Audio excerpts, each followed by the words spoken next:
What's up, everybody? You're live with the Prodigy and BX Connect, man. We want to do something a little different, so we don't always have to harp on the negativity, what we don't like about wrestling currently. Well, specifically me. Um, this is something we kind of started impromptu on our last cast, which was what 2 days ago or something, Sunday or something. We did our last show right after the Yeah. pay per view in Puerto Rico backlash. We talked about the positive of that show, and JoJo just in the middle of the show just gave us a brilliant idea where he was reading numbers and metrics, and I'm like, oh shit, this is probably something we can work with going forward on Mondays. Talk about the good days. I'll find the clips.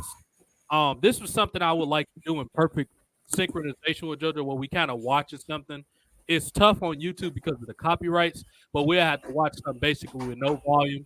I'll have to find some cool videos from the Monday Night War era where I could put the closed captions on where me and him can watch it and sync with closed captions so it won't be no audio and we just do commentary. I think that's the only way we're gonna be able to make something like that happen, honestly.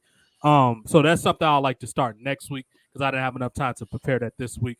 So we'll Okay. just focus on mostly numbers and metric. This would be something I would like to do either every Monday or Tuesday, honestly, just depending on what day I'm off that week. I'm generally off one or the other.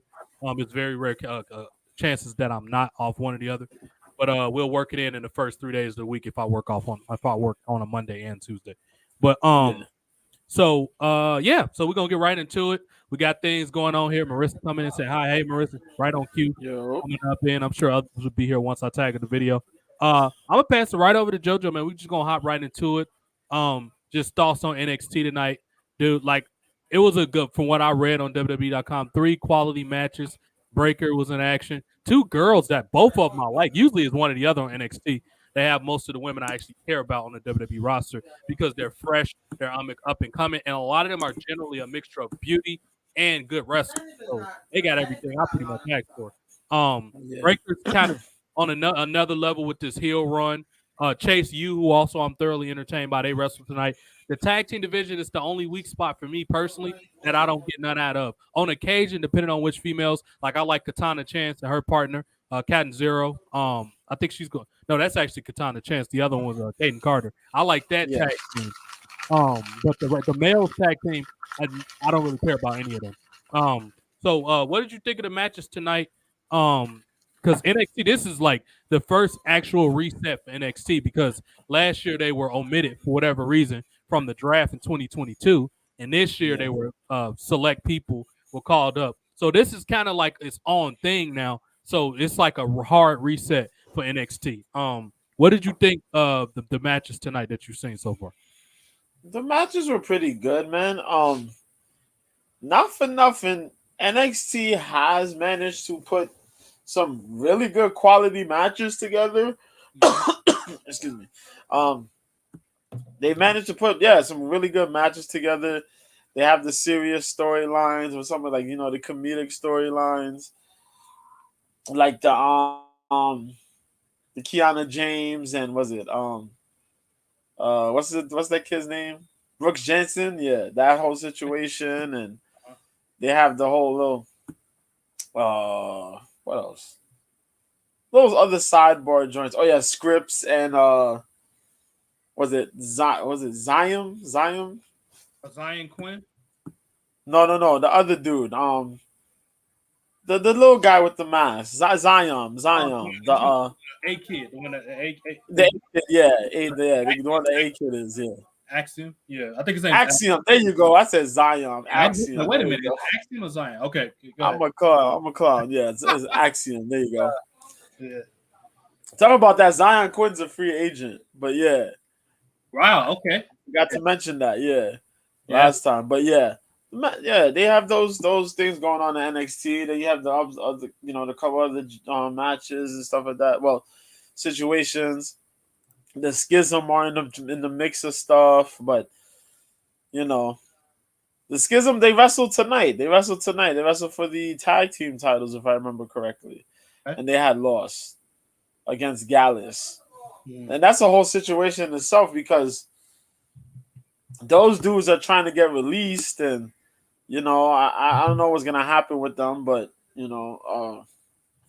they're more in the mix, but you don't know what's gonna happen if Yeah. they actually are gonna get the release or not. But Other than that, man, Gigi Dolan and Tiffany Stratton had a match for the championship tournament. That was pretty. That was a good match.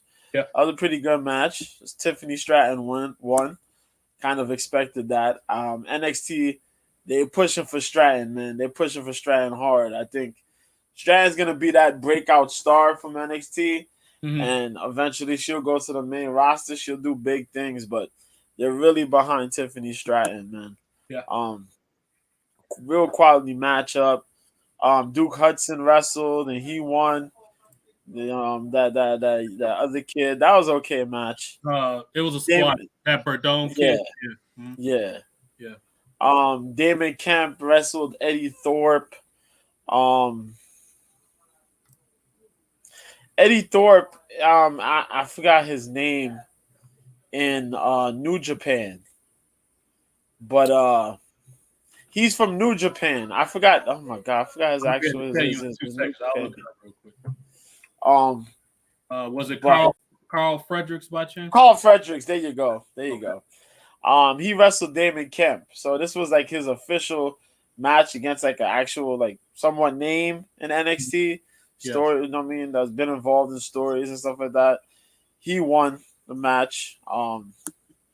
That was a pretty good match. You see more of Frederick's technical aspects because that dude he could do it all really, but you never really get to see his personality really much. He don't really cut promos like that and do not much of that stuff, but he does work stuff. Of course, New Japan guys, you know what I mean? Yeah. But he did pretty good in his match. Dijak and Dragunov wrestled. Of course, that's just a pretty much Smash Mouth style matchup that stopped by DQ, but it was a good setup for what's to come. You know what I mean? Yeah. Okay. And right now, just Dijak being a bully, but yeah. You know what? Match. My criticisms of Dijak are they've been well presented. However, it's not that I want the dude to do bad.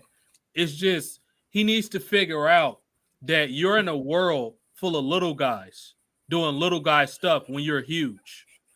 You have to work like a heavyweight sometimes. And Scott Hall used to get on his son, who's very talented, Cody. I don't know what happened to him. He doesn't use very good tact, especially like I didn't get very far in wrestling, but Cody was like 3-4 years in the business.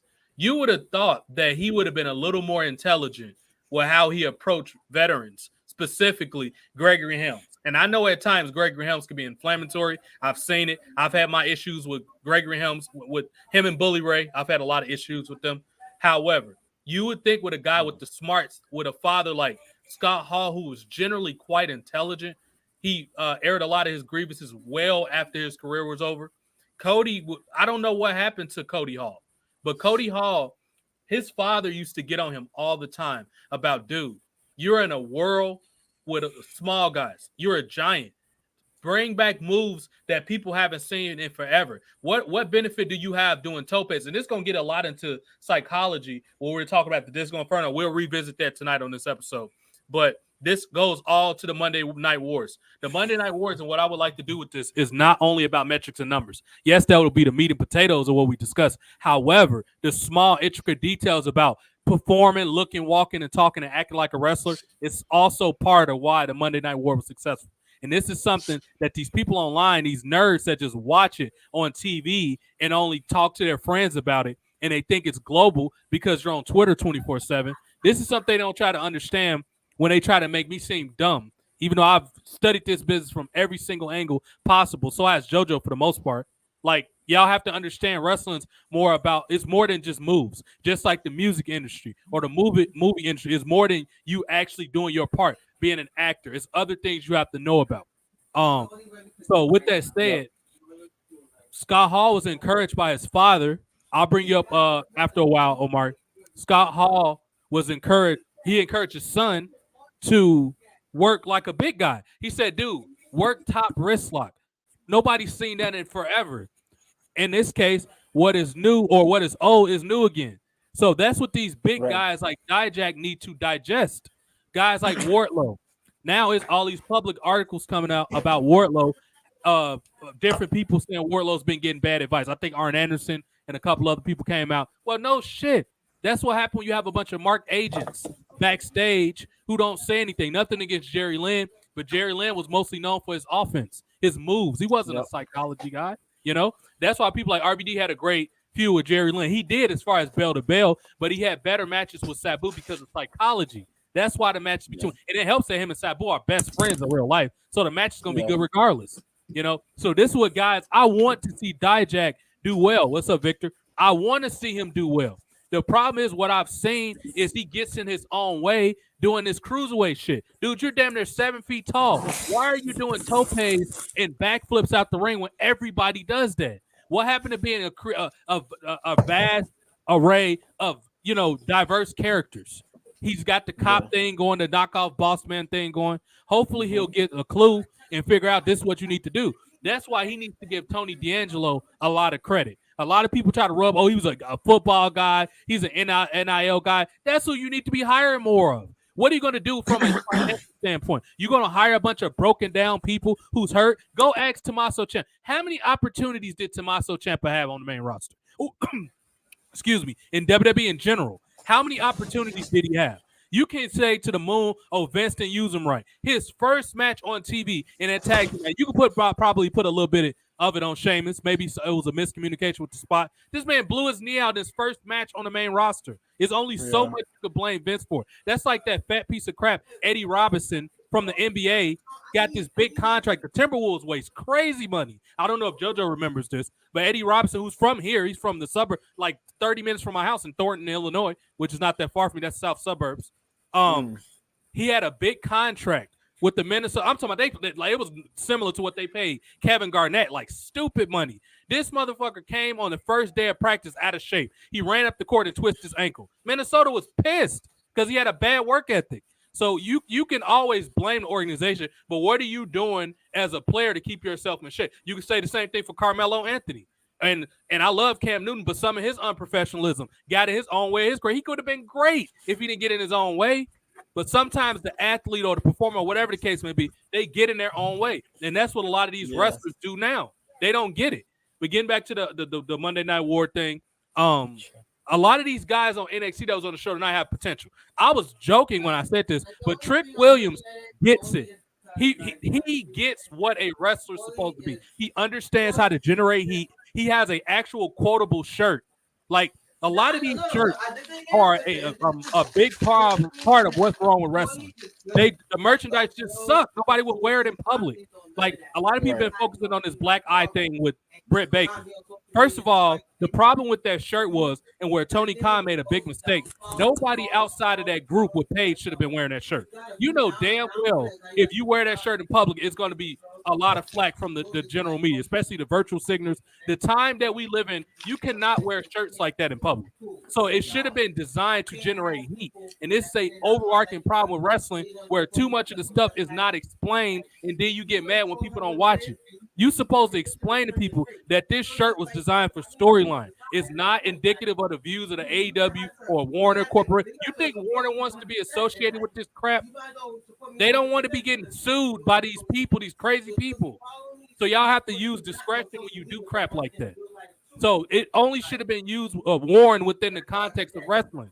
That's a problem. Enough stuff is not explained. The AEW have the audacity to sit here and tell people, Google who this person is. I don't have time to Google your roster of 165 wrestlers. Most of them aren't worth a damn being on TV to begin with. You think I got time for that crap, being a full grown adult with a job and a bunch of other stuff going on? Like, nobody has time. It's your job as a content creator to explain to me what I'm watching, not the other way around. And this is a large problem of why y'all having problems selling out Wembley, for example. You can make up these numbers all we want. We know y'all didn't sell out most of that stadium on face value money. That did not happen. But if it makes you sleep good at night by telling a lie, go ahead and do it. I just know it's not true.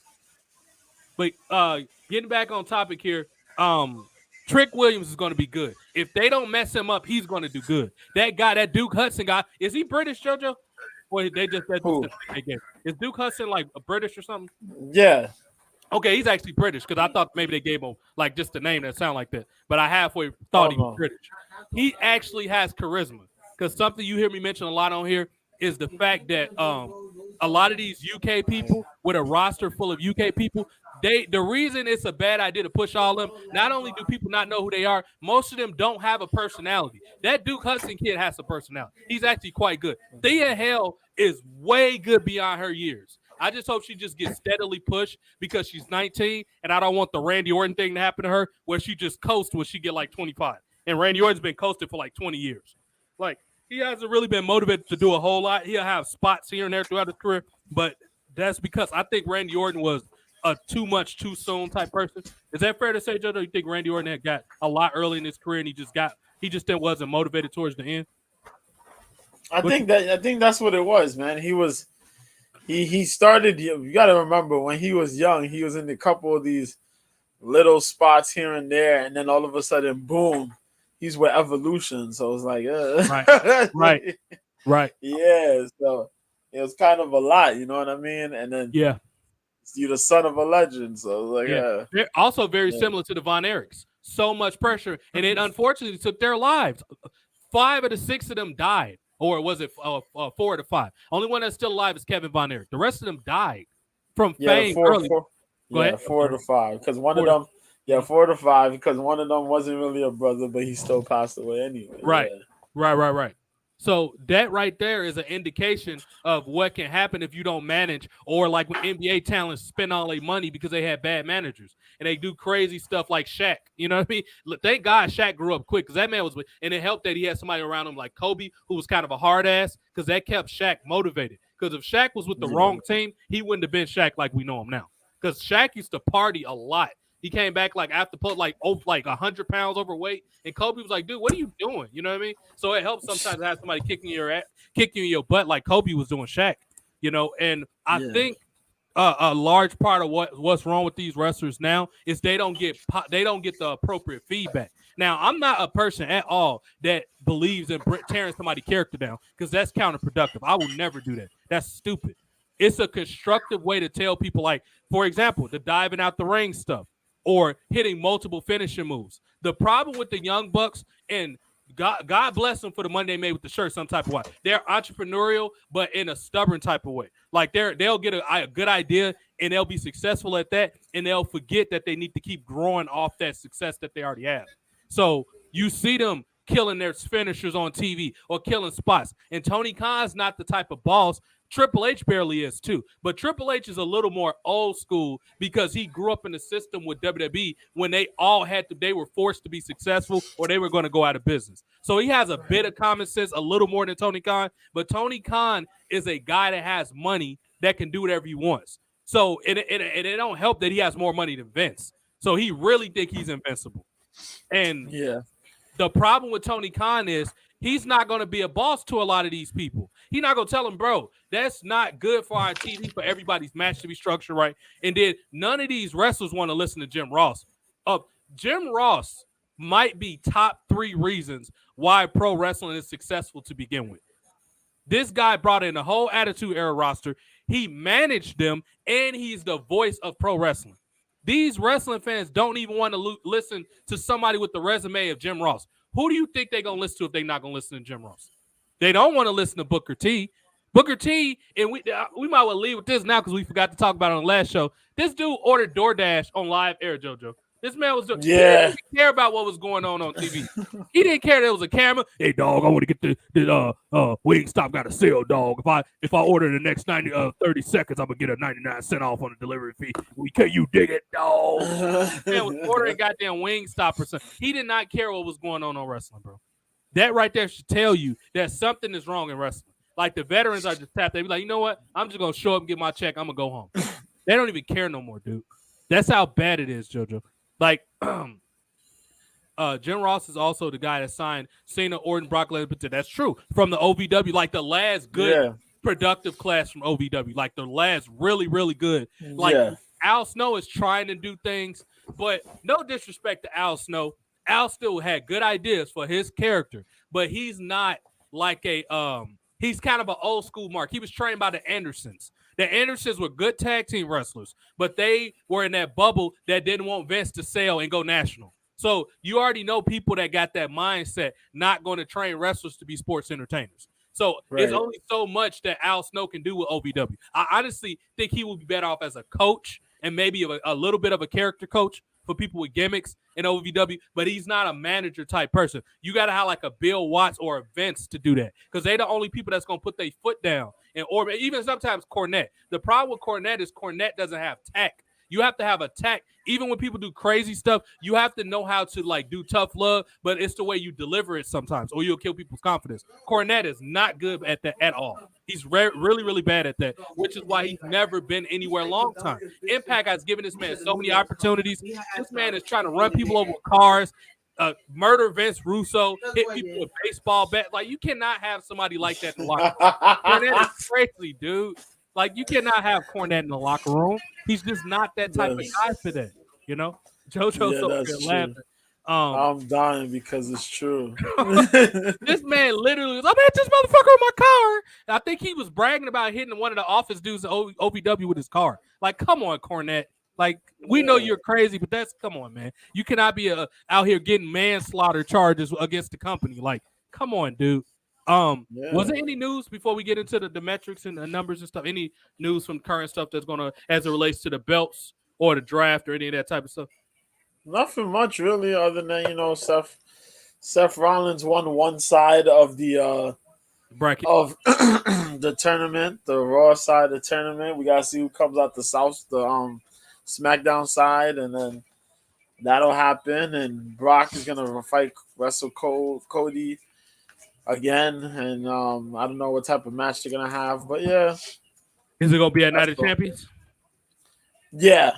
Okay, so that's a couple weeks away in Saudi. And the good thing about the Saudi thing, they'll get to see or Endeavor specifically will get to see how WWE reacts or the Saudi crowd reacts to the current product, because Saudi still has about 5 more years on their deal with WWE over that 10-year deal. It's been 5. Holy shit, it's been 5 years already. They started in 2018. It's 23 now. So 18 and 23, that's 5 if you subtract it. But it's been 5 years. They got 5 more years. So Saudi has a stake in what happens. They want them big pay-per-views coming Saudi because that's a big company. That it's a lot of expenses. Flying people that fucking far, that's a lot of jet fuel. So they want to make sure they get a return on their investment. That's why the Saudi cards look like pay-per-views. They not about to play around with WWE. They giving you 45 million over 10 years. Yeah. They want that money back. But thank you. You said 2020, so like 5 more years. So they want that money. So they're not playing around with this crap. So they want to make sure they get that. And I think this might be the kick in the butt that WWE needs to get away from this indie, overly putting over indie work rate wrestling. They're going to be looking like, bro, we can't make money with none of these people. Keep in mind, Saudi are the same people that wanted, bro. They wanted Yokozuna and Ultimate Warrior. They didn't even know they was dead. That shows you how behind the times these people are. They did not know these people. They were dead ass serious. Like, if I was WWE, I would have just got some imposters and sent them over there. If they would have gave me an extra $1 million, that's what I would have done. They wouldn't have been able to talk about imposter Diesel, Razor Ramon. Yeah, they could have got. They could have fan followed by at they could have sent them to the buffet and sent them over there as Yokozuna, and then as Ultimate Warrior, they could have got some roided up person to put a wig on them and had Warrior go over there. Something. Oh my god. Jojo, you got some numbers for us? What we gonna do? Oh, actually, let me tell you. Let me bring up something too before we go. Supposedly there's a streaming. I don't know if this matters in the world. I guess it's gonna matter to some people, but supposedly AEW is supposed to be getting a new TV and streaming deal. Really? Yeah. Huh? Yeah. Word on the street is. Are they gonna stick with Warner or with TBS? I don't know. I don't know what it is, but it's gonna be a new TV deal, TV/streaming. So I don't know where, if it's gonna be a new deal with TNT or TNT TBS or where else they're gonna go to TV. I don't know where, but sure, yeah, that's what's gonna be happening. So I'm gonna try to keep my ears out for that one. Sure, my eyes and ears. Yeah, sure, that'll help a lot. Out, man. Yeah, definitely. All the negative stuff I say about AEW does not mean I don't want them to do well. The more wrestling, the better. It's just they're not doing well. That's why we're talking about it this way, you know. And, Yeah. and there's some type of way constantly getting TV shows. Like what's the new one called? Crash or Collision or something like that? Collision, yeah.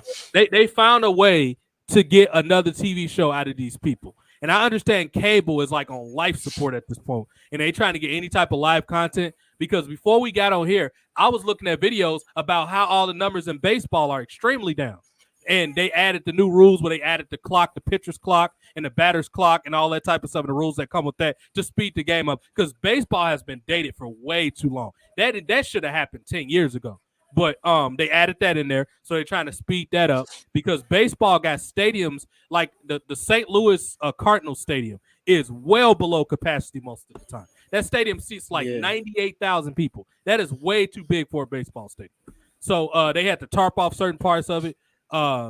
He said y'all should do a tier list on wrestlers. Give me more specifics, and we might give you an impromptu one here, Retro. Be specific what you mean. I heard that Australia, India, and France are possible places for premium live events, aka pay-per-views. India, I don't know about France because unless you bring back Rene Dupree, you're gonna have a hard time selling out France. India, Jinder Mahal and them need to be really light. They're gonna have to be skyrocketed into the events. I don't know why Indy sure don't come in right away and beat everybody in that British group. Jinder needs to be Intercontinental Champion and put the two titles on Sangha and Veer. They need to be tag team champions right away because we need big dudes with some heat to do that. I honestly think at this point, Gunther and them need to be sent to NXT to pad that roster up. And that NXT roster has more of an appreciation for their style. So I think they will benefit greatly from going to NXT. Just like we said, Damage Control needs to go there. As far as Australia got Grayson Waller, and the Iconics they need to be re-signed because the Iconics were very improbable with getting over, and they found a way to get over. Australia might be a lot more probable. That stadium that they ran at one time in 2018, that stadium is beautiful. That cricket stadium or whatever it was. So I can see them doing that. And Australia also has a pretty stable economy too. France and India, we'll just have to see because WWE has never really drawn in France like that. With the exception of Rene Dupree, they haven't had any really, and he was French Canadian.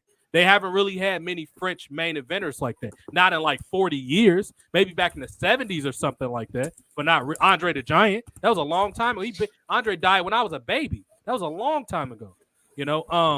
So yeah, it'll have to take a lot for them to draw. But what WWE needs to slow down, and this goes to our metrics and numbers before we get into this Monday Night War stuff.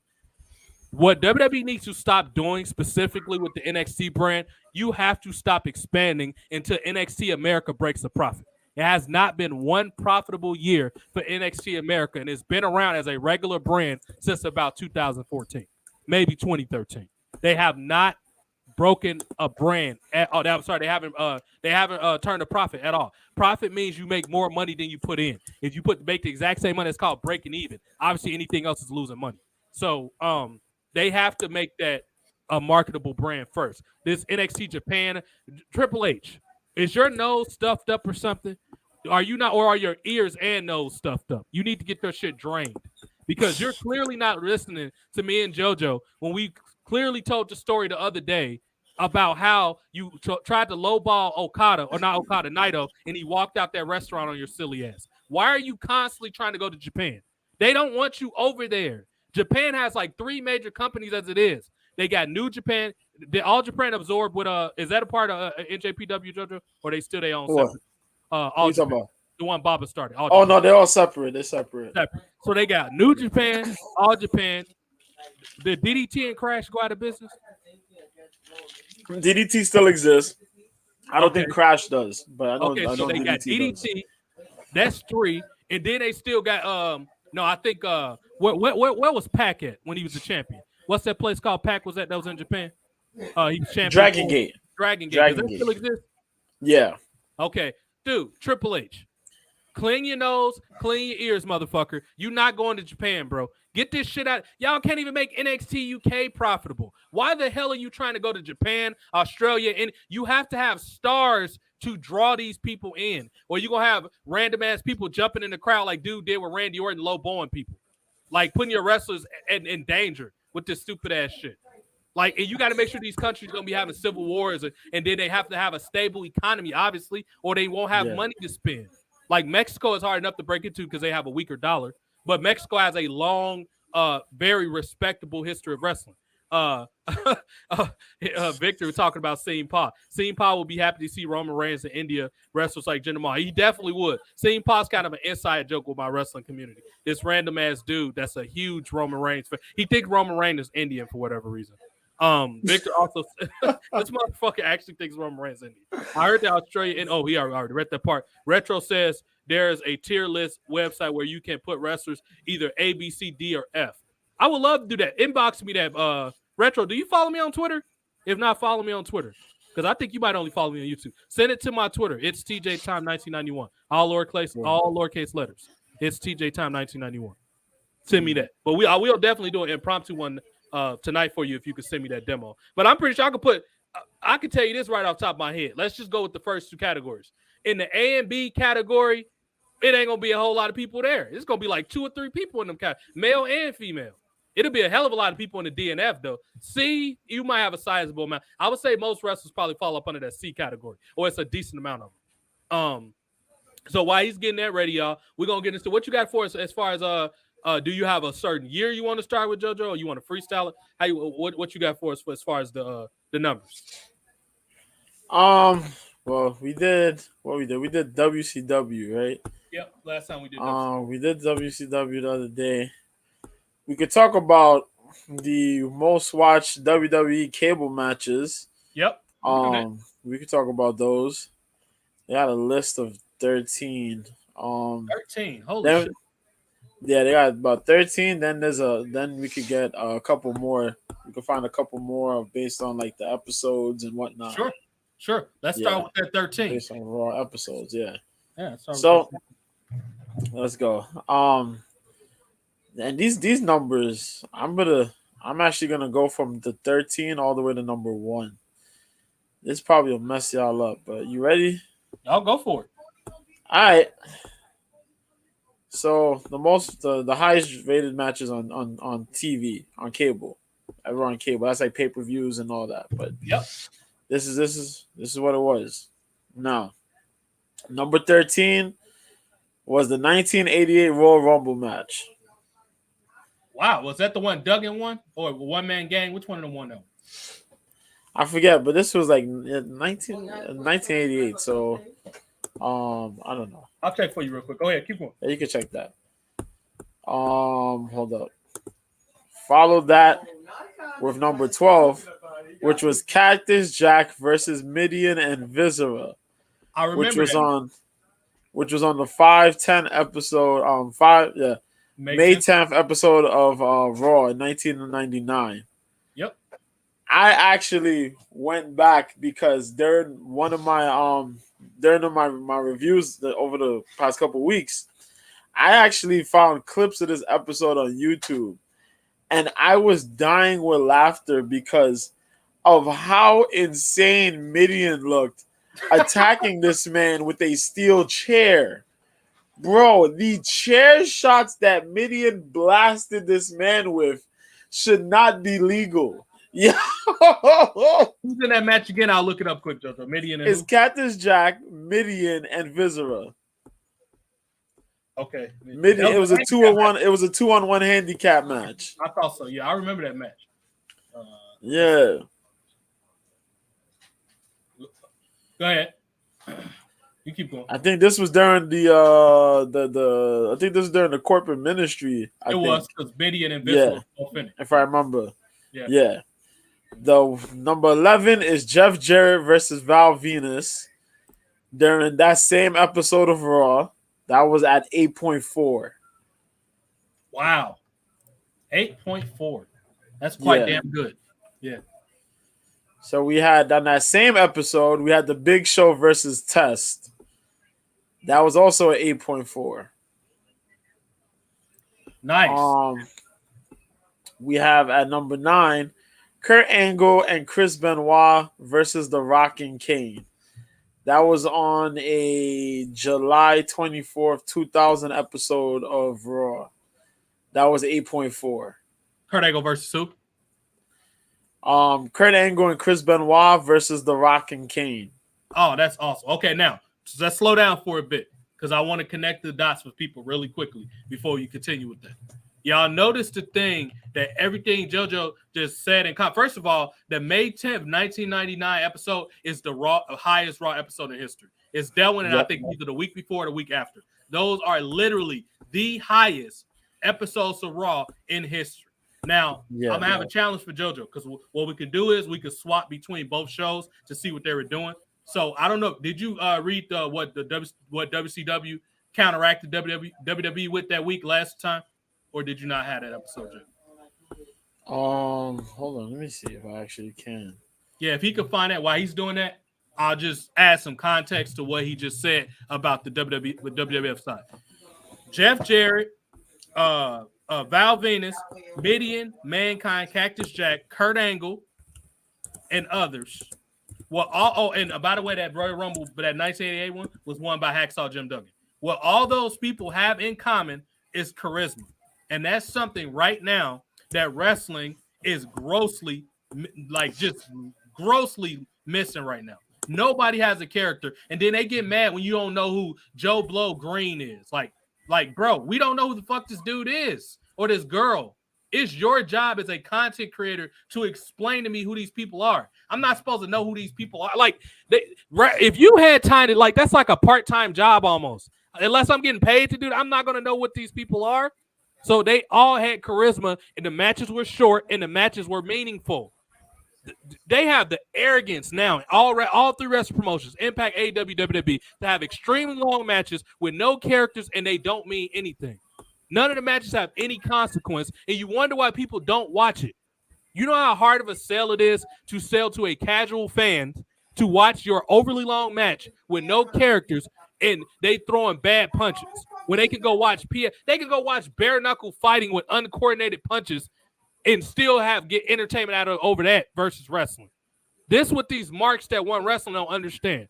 What Tony Khan, Scott D'Amore, and Triple H are all marks. Every single one of them are marks. Tony Khan is just a smaller Indian Triple H with a. They both wear suits. He's just a small Indian Triple H with glasses. Scott D'Amore also has glasses. He's just an autistic Triple H with glasses. An autistic Peter Griffin Triple H with glasses. That's all he is. They're all marks. Impact ratings went up a little bit based off the numbers I heard. And that's probably because Naomi's there. But other than that, bro, y'all got belts on people nobody ever heard of. Like, you cannot be having belts on it. Now, I understand Macklin was with WWE, but you have to build him up a bit. Because thank God they got that title off Josh Alexander. Because he was not going to do anything with that title. Go ahead. I got you with the episode. You ready for the episode? Yep. So the episode, the Nitro episode on that day, on that same day, had Rey Mysterio fight Evan Courageous. Rey Mysterio defended the title, his cruiserweight title, against Evan Courageous in a 2-minute and 12-second match. David Flair with Arn Anderson, Asia, my fault. Arn Anderson, Asia, Chris Benoit, Dean Malenko, Ric Flair, and Torrie Wilson, all in his corner, defeated Buddy Lee Parker. That was a 2-minute, 40-second match. Macho Man and Medusa, where Gorgeous George and Miss Madness defeated Ric Flair and Charles Robinson. Yes, the ref Charles Robinson. That was an 8-minute, 55-second match. And what's crazy about that, I think, if I remember, because I kind of looked this up too, Charles Robinson got injured because this dude hit him with the elbow. Yeah. Macho Man hit him with the flying elbow. But at the time, Macho Man couldn't take the elbows properly because of his hip. Yeah. So he had to drop differently. And that shit just gave straight up just weight, just pure weight from the elbow. So, yeah, he got injured. And Robinson is not used to embracing where he lifts up and takes some of the weight off. He's not a wrestler, so he doesn't know. Yeah, but he didn't care. He just said, do it, whatever. Right. Fit Finley wrestled Hack with Chastity. Ended in no contest. Sandman, for the people that don't know, that's AKA Sandman. And, yo, what I found out about that, too, my man Sandman was making like $200,000 when he signed over to WCW. Wow. No wonder. Yeah, that's what I said. Yeah. That's what I said. Because remember, he went to WCW and then went right back to ECW eventually. Yeah. But yeah, he made $200,000 off that the time that he was there. He wasn't there for long, but yeah. Yeah, maybe a year, if that. Yeah, 97. Yeah. Yeah. Mm-hmm. Sting wrestled Rick Steiner. Oh well, Sting wrestled Rick Steiner, defeated him in a WCW television title match. That was when Rick Steiner was the television champ. That was a 3-minute 57 match. Nearly 4-minute match, yeah. Kurt Hennig defeated Conan. That was a 13-minute match. Wow. That's crazy. Conan wrestled that long? Holy shit, yeah. You remember Conan was still Oh yeah, so, he's in NWO. You know, they gave him time. He got time, yeah. And Hennig did too. Right. It makes sense. Hennig can work that long, but Conan is another story. Yeah. Anyway, no problem. Mm-hmm. Chris Benoit and Dean Malenko, where Arn Anderson defeated Raven and Perry Saturn with Canyon. Mm-hmm. That was a nearly 17-minute match. I'm sure it was great though. Yeah. And Kevin Nash beat Diamond Dallas Page by DQ to retain the WCW heavyweight title. Nice. That was a 6-minute, 23-second match. Yeah. Nice. Now, let's slow down a little bit and let's break this down a little bit. I don't remember everything JoJo said, but I remember the points of every match he just said. The difference between that show and WWE just had way more car crash sports entertainment to counteract it. And the only thing that sounds marginally sports entertainment from that WCW episode was that Macho Man hurting what's his name in that match. That sounds kind of like you got a ref wrestling. That's like sports entertainment stuff where everything else was kind of serious. And also the pacing probably threw somebody off. I love Conan, but Conan in a 13-minute match, no thank you. You know, especially not against Hennig, who can wrestle circles around anybody. That probably wasn't the best idea. You know what I mean? So I'm sure pacing. And this is something that a lot of shows now don't really take into consideration with pro wrestling, because you cannot have these overly long ass matches on Monday night during the fall season. You know damn well people gonna switch over to football, or if it's one of their TV shows is on in the season, they're gonna switch over or open up the app and watch that shit. Like they're not gonna watch long ass matches that they probably gonna get again next week. Probably a slight variation like a tag match or somebody outside the ring. Like you cannot do that.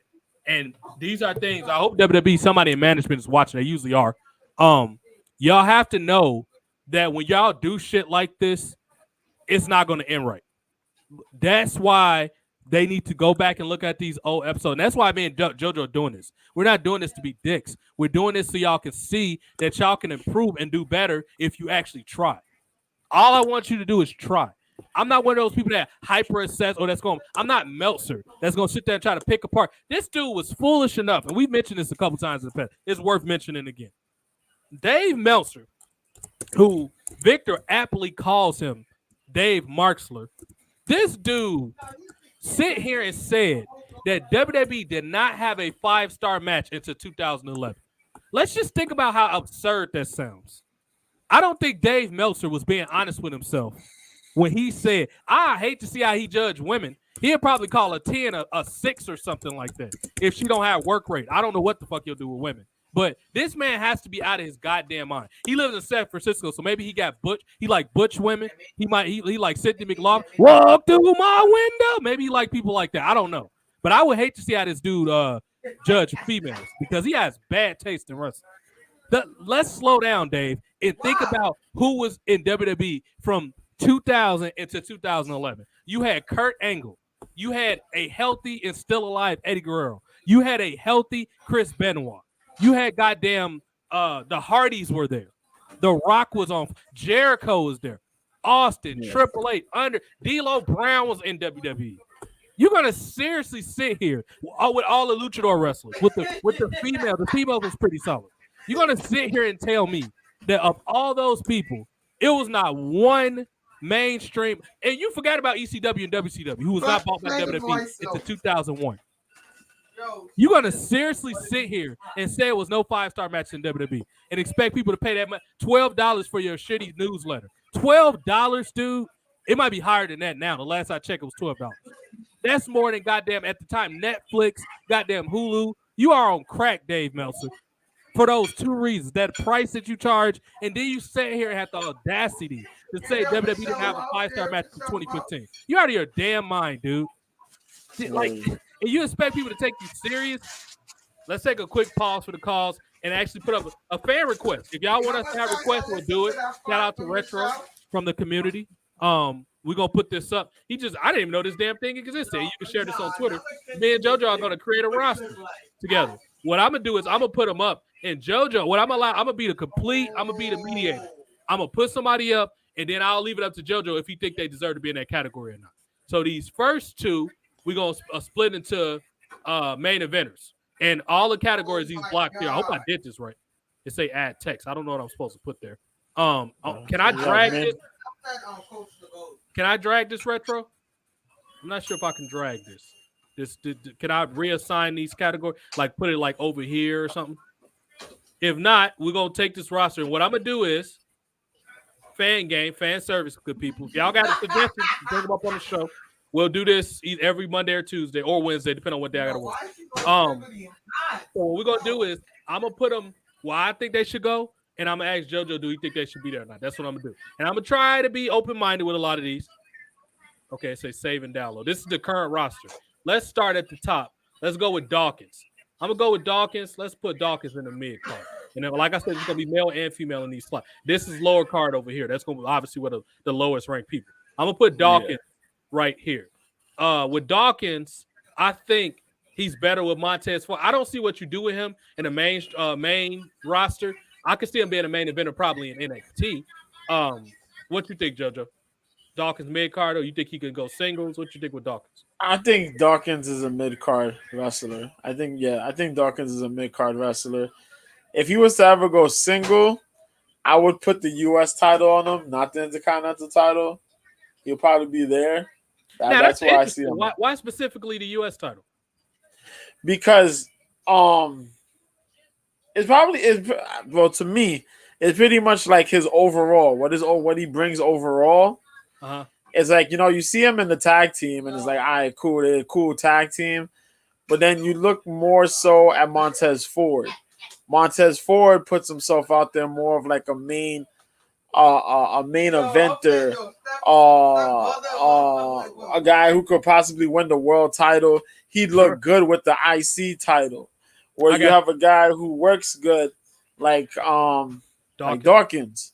Dawkins is all right. I mean, Dawkins doesn't seem like the big main eventer guy, but he looked like he could carry a title. You know what I mean? Sure. But I would put him. I would put the U.S. title on him more.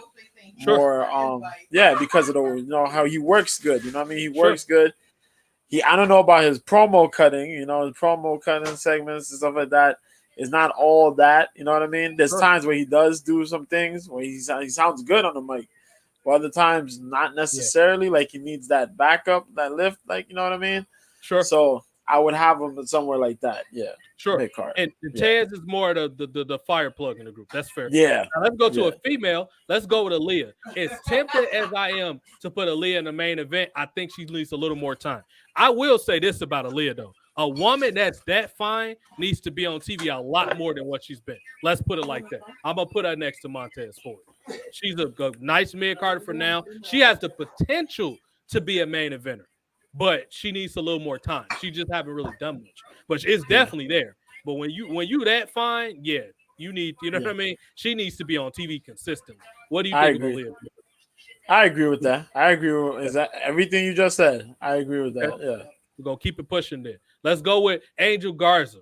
I'm also gonna put Angel Garza in the mid card because this is Garza. I'll make sure I was calling him the right name. Angel Garza is a guy that, and I might have to move these up here just for space reasons. Angel Garza is a guy with the right booking, can be like a mid card Latino Eddie Guerrero. Is that fair to say, JoJo? He already got the flower and the charm and the women and all that type of stuff. Yeah. I like his wrestling. He got charisma too. Yeah. I'm surprised he didn't get a singles title besides the cruiserweight title. Me too. I'm surprised by that. That was extremely short. Way too short. Yeah. I agree. Because his English is good enough where you can understand what he's saying. You know what I mean? That's a bit of a surprise, man. That's a bit of a surprise. Let's go with Miss Alexa Bliss. She's obviously a main event. This woman dealt with all the shit that WWE and Triple H has been doing, and she take whatever you give her and she take lemons and make lemonade. You have to love her. Great mic talker. For somebody that's as small as she is, she has a very physical stuff. Her punches look like she be knocking people the hell out. I don't know if JoJo ever noticed that. She knows how to throw a punch. I'm like, holy shit, Alexa Bliss just smacked the shit out of her. You know? Yeah. Very good. I like NIL hire. I'm sorry, go ahead. Yeah, very she's very impactful. Yeah, she has a hard hitting style for a little lady. That's very true. I like her. Her mic work is good. Her facial expressions in matches are good. Yep. She has really good matches. Mm-hmm. Her athleticism is pretty solid too. Yeah. Yeah, main card talent, man. Main card talent. And she plays such a really good heel role. Yeah. And it helped that she's absolutely gorgeous. You know what I mean? She's beautiful. Moving on. Speaking of somebody else, and JoJo might well get to laughing because he already know what's coming. We're gonna go with AJ Styles here. I'm gonna put him in the main event but I'm gonna put a discretionary thing by it. AJ Styles is the main eventer, but he has to play that. He has to play a MAGA supporter. I can't go with video games. AJ Styles. He has to be Make America Great Again. He got to wear the flannel with either the trucker hat or the MAGA hat, and he got to be like chewing tobacco, cussing at people. He got to hate Black Lives Matter. You have to make him a MAGA supporter, son. Like he did great things with the jacket and vest and gloves. Victor, can you second me on this one, Victor? AJ Styles needs to be a MAGA supporter, man, but he's definitely a main event. Oh my God. JoJo's oh my God, trucker hat and flannel shirt. We got to spit the tobacco, son. We gotta have AJ Styles. Spit tobacco. Oh God. Oh God, that would be crazy. JoJo could bash me on this. He's like, let that man live, son. Nah, man, he gotta play the MAGA character, son. Victor said, yeah, we need MAGA AJ Styles. We gotta have. They don't want none for real. They gotta change the city. He gotta be from Incest, Indiana, too. By the way, you gotta do the TNA. You gotta do the TNA. Ultra Christian AJ Styles. What he was calling Disco the F word. He was calling him a flaming cigar. I remember that. This man was going off on Disco. Like, bro, that's when they got ratings, when they had a camera in everybody's face. When Larry Zbyszko was the backstage authority. Shane Douglas was slapping people. Like, that's the impact we need again. Let's go to BFAB. Brianna Brandy. Sweet girl. I know Brianna a little bit. I've been getting to know her because I've been very complimentary of her, so we've talking a little bit, and I would just encourage her. You're damn good. She's so good. Only reason I'm putting Brianna at lower level or BFAB is because she's just getting started. I will say this. She has the capacity to definitely be an upper mid-carder, probably by the summertime, if she's consistently on television. She definitely has what it takes. She could be a good tag team wrestler. Bianca's too main level for her right now, so it can't be with Bianca. Maybe the Amari girl from NXT, if they give her a call up. Or, you know what? Now I'm thinking about put Lash Legend with her. I think Lash Legend will probably be a good heater for her. Have her and Lash Legend be with or maybe even have a Lash Legend join Hit Row. Because ideally, I would like to see Lash Legend with MVP with Omos, because you got two athletic black people. Oh my, that'd be so good, dude. With MVP as their mouthpiece, I think that'll be pretty good. But is that fair to say BFAB could be upper mid card if they build it right, JoJo? No, I agree with that. BFAB shows real good potential, man. If she can she does good as the valet, the manager. Yeah. But you know how WWE is, they it's a lot more, you gotta wrestle. Right. And I think, if she gets a couple more matches, she does a couple other stuff, she could really move into that mid card, that upper mid card. Sure. Yeah, because I like her. I like her character. I like what she brings. But you know what I mean? I agree with you. So I 100% agree. Some of these people I'm gonna leave to the side, and I got a joking reason why. It won't let me move Tozawa. I'll put it right there for now. Let's go with Baron Corbin. I don't give a damn what nobody says. In my book, Baron Corbin is the main event. This man is a former 3-time Golden Gloves boxer, and they don't use him for anything. bro, I don't care who he gets opinionated with backstage. When you got that type of credentials, especially going into the Endeavor era, Baron Corbin needs to be used. If you get this guy back on track, yeah, his body can be in a little better shape. Tell him to hit the weights a little bit, lose a little bit of the gut. It's a lot you could do with Baron Corbin because he's the only one that still gets old school organic heat from these current fans online. Everything he does, they just want Baron Corbin to die. It does not matter what this man does. They just don't want him around. And that right there is proof that he's a good heel. Is that all that fair? Is all that fair to say, JoJo? That's truly fair, man. Baron Corbin is good, man. He's good. He's old school. He's old school heel, man. Yeah. Like what and whatever they give him, he makes it work. Yep. That's one of the real tough things, man. This man got a hobo character over. Most people with a boo-boo face if you told them to do that shit. He got that dumb, goofy crap over. This man was saying, I got to feed my daughter out of a spam. Well, everybody knows Baron Corbin he has a lot of money. I think that Bugatti was his, by the way. I want to say that was probably his car. Baron Corbin was in the NFL. You don't think he saved some of that money? And he used to box. You know he has money, but he got that. That's like when WWE was trying to say Big Show he was broke. Yeah, right. Come on. You know damn well Big Show not broke. As long as that man was in that company, he came in WWE. He was probably one of the first millionaires when he had hair. You know that man had some money. Big Show played basketball too. Plus other stuff. He was in movies with Adam Sandler. You know damn well that man got money. So, but he got that weird ass shit over. Most people with a boo-boo, you would have gave that to Johnny Gargano. He would have had a depressive episode. Or this fucking motherfucker Bray Wyatt right here. And not for nothing. They should have let Baron Corbin get a world title run.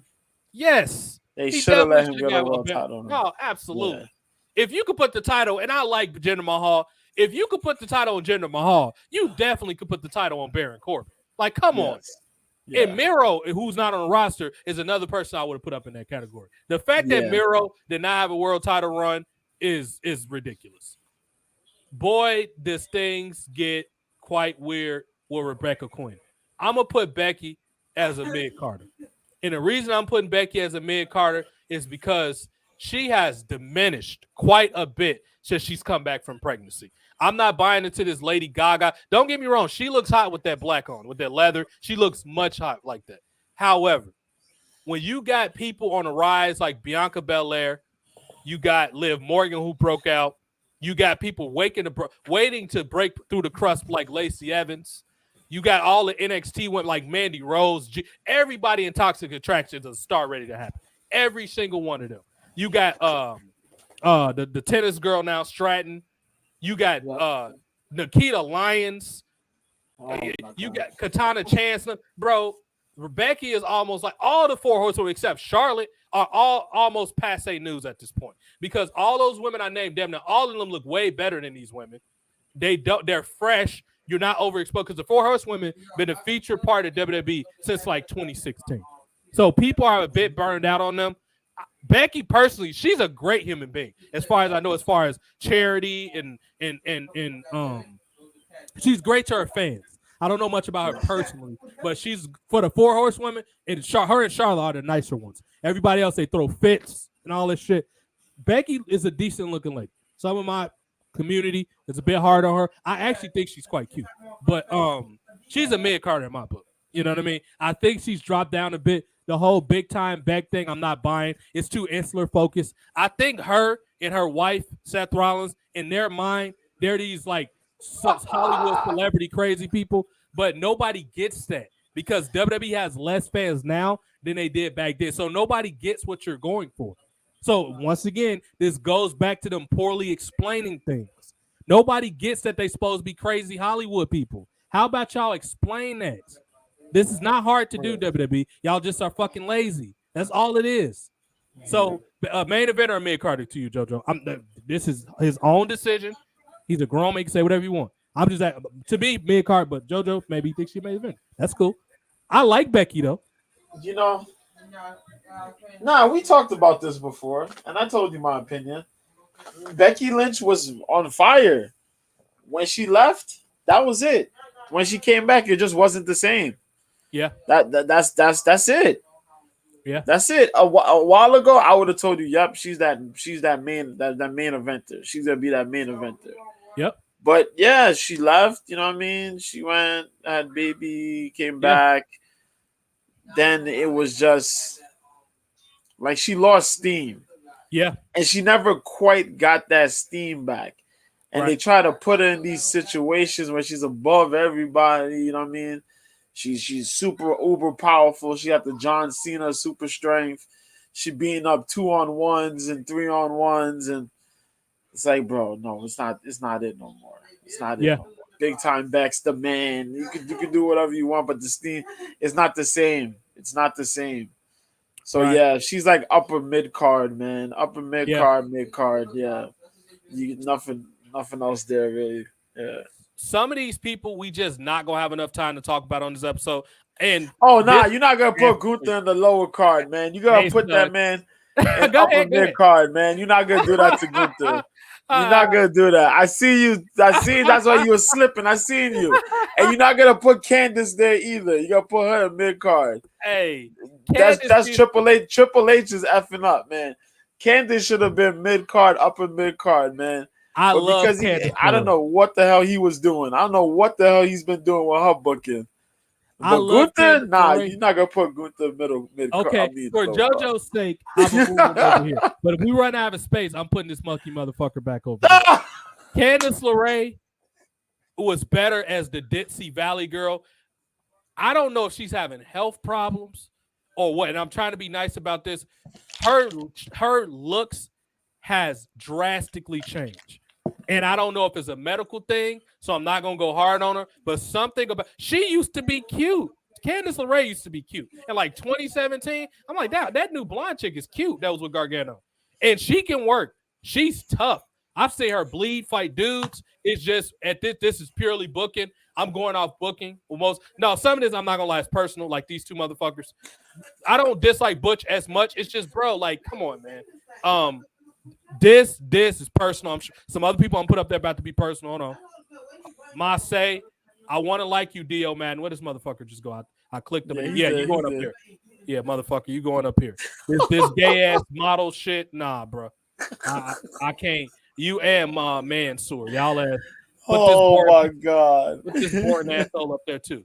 Put mayonnaise man. This motherfucker. Put him up there. Sheamus! Oh, Yep, Put this motherfucker up there too. Where you at? It's gonna be crowded on this side. Him and his partner gonna be on top of each other. That's probably how they like it in real life anyway. What that motherfucker? You know what's bad? You know what's bad? I actually agree with that. And I used to be fans of them when they first came. But yeah, they actually, they you belong there.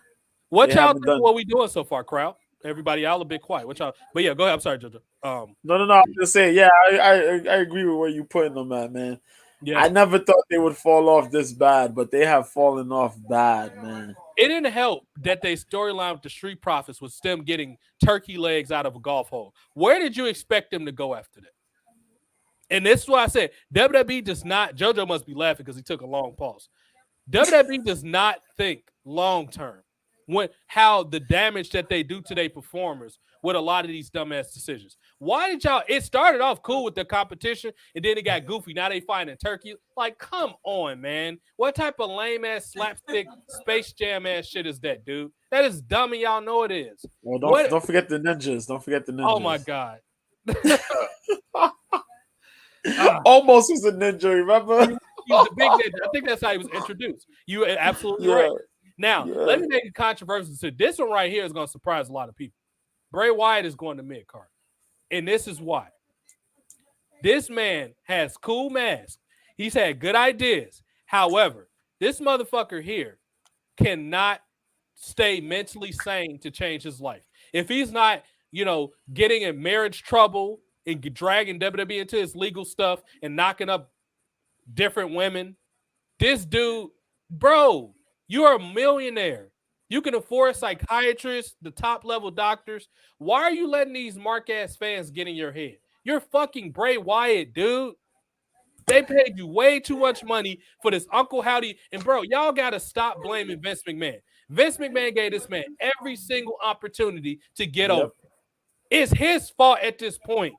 Y'all have to stop blaming management, bro. This man he got outworked by LA Knight, who WWE for whatever reason perceives him as a mid-carder.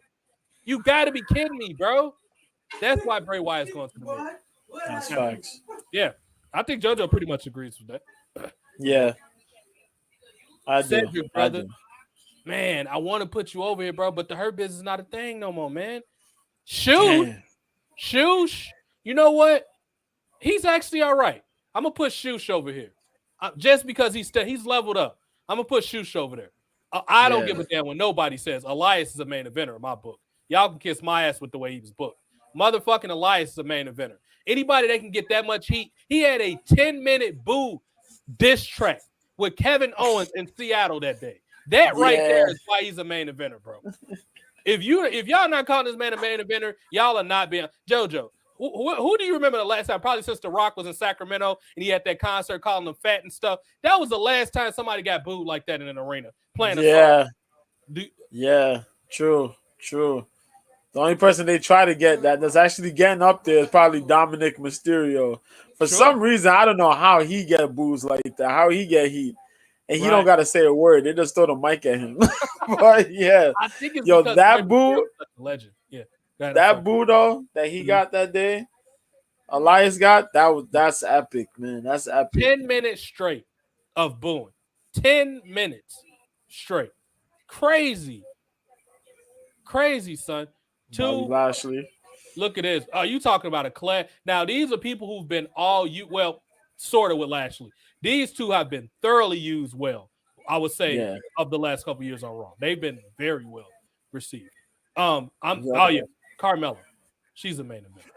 Carmella. Congratulations. She's having a baby with Corey Graves. Congratulations, Mella. Let's see. Theory, he's getting there. He's a mid-card. I think he'll be a main eventer in about 2 or 3 years. Mid-card. Upper mid-card. He's doing great. Matter of fact, get your monkey ass down here. He's taking your spot out there. He's supposed to be towards the top. Fuck you, Gunther. You lucky JoJo's being nice because your monkey ass will be sniffing these two people's butt over here. Let's see what else we got. Strowman, even though with the nipple rings and all that type of stuff, I'll put you in the main event because I know what you can do. Don't make me change my motherfucking mind, dude. Don't do nothing dumb next week. This man is always he was just being weird in a commercial with the Sasquatch. Like, bro, why? But I'm gonna chalk that up to WWE and made him do that. Johnny Gargano, fuck you. You lucky I can't keep. You know what? Fuck you. I can't move you back. You lucky I can't. I should have kept you right there. Fuck you. I'm gonna leave EO. LA Knight, main event. He's definitely a main event. Let's go with a female. Charlotte's a main event. Charlotte's definitely a main event. Y'all too hard on Charlotte, man. Charlotte's dope. Is it fair to say Charlotte's the best one out of the NIL lately? I'm sorry, go ahead. I was gonna say people be hating on Charlotte. I don't know why, man. I like Charlotte, man. I do agree she didn't need 14 title reigns, but I like Charlotte, bro. I like Charlotte. And I'm trying to speed this up a little because I know y'all want us to go back to the numbers and all that. Some of these people I'm gonna leave down because they don't deserve to be in WWE. Whatever the fuck your name is, Gallows, you're a weirdo. I've respected you for a while, but when I heard you gave Zack Ryder a stink face with a donut, I can never respect you as a man ever again. Fuck you, dude. Let's go up here. Definitely, y'all can say whatever y'all want about Logan Paul. That man is a fucking star. He turned YouTube relevant. This man get like fighting contracts. You are an idiot if you don't think he's a fucking star. I don't know what's wrong with y'all. This is about to be very controversial, but I don't care. Fuck Cody Rhodes. He's a lower mid-carder, dude. Fuck him. Yo, that's mad disrespectful. Fuck Cody Rhodes. But I already know JoJo go back. If we run out of space, Cody, you go into the lower card, brother. I'm sorry. Fuck You're not gonna put him in the Nope. Fuck Cody Rhodes. Nope. No main event. No main event, Cody. Hell no. No main event, Cody. Whoa! No. He got a cool song, but that's about it. Hell no. Hey, I got another one for you. Fuck you, McIntyre. JoJo not gonna make me move that one. You stay in your monkey. Nah, I'm not. Why not? Go ahead. Why you gonna say? Go ahead. Yeah, man. Not Drew. Drew not a mid card, upper mid card. Hell no. Not lately. Drew, big dude, man. Last year he was. I mean, he's big, but that's about it. After this man came out twerking with the New Day, I was done with Drew McIntyre after that. Oh, this man was twerking and grinding his hips with New Day. I was done with that motherfucker after that. I forgot all about that. That's Fuck true. That man, and he ain't done shit. I mean, the thing with Cross was all right, but Okay, some of these people I'm not. Right. Oh, let me get Thea. Come up here, Thea. That's the big homie. She's definitely a main event. I fucks with Thea. She can talk. That right there is why she's a main event, because she can talk. Yeah. Let's try to see where is TJ gonna put him. Fuck you, right here. That's what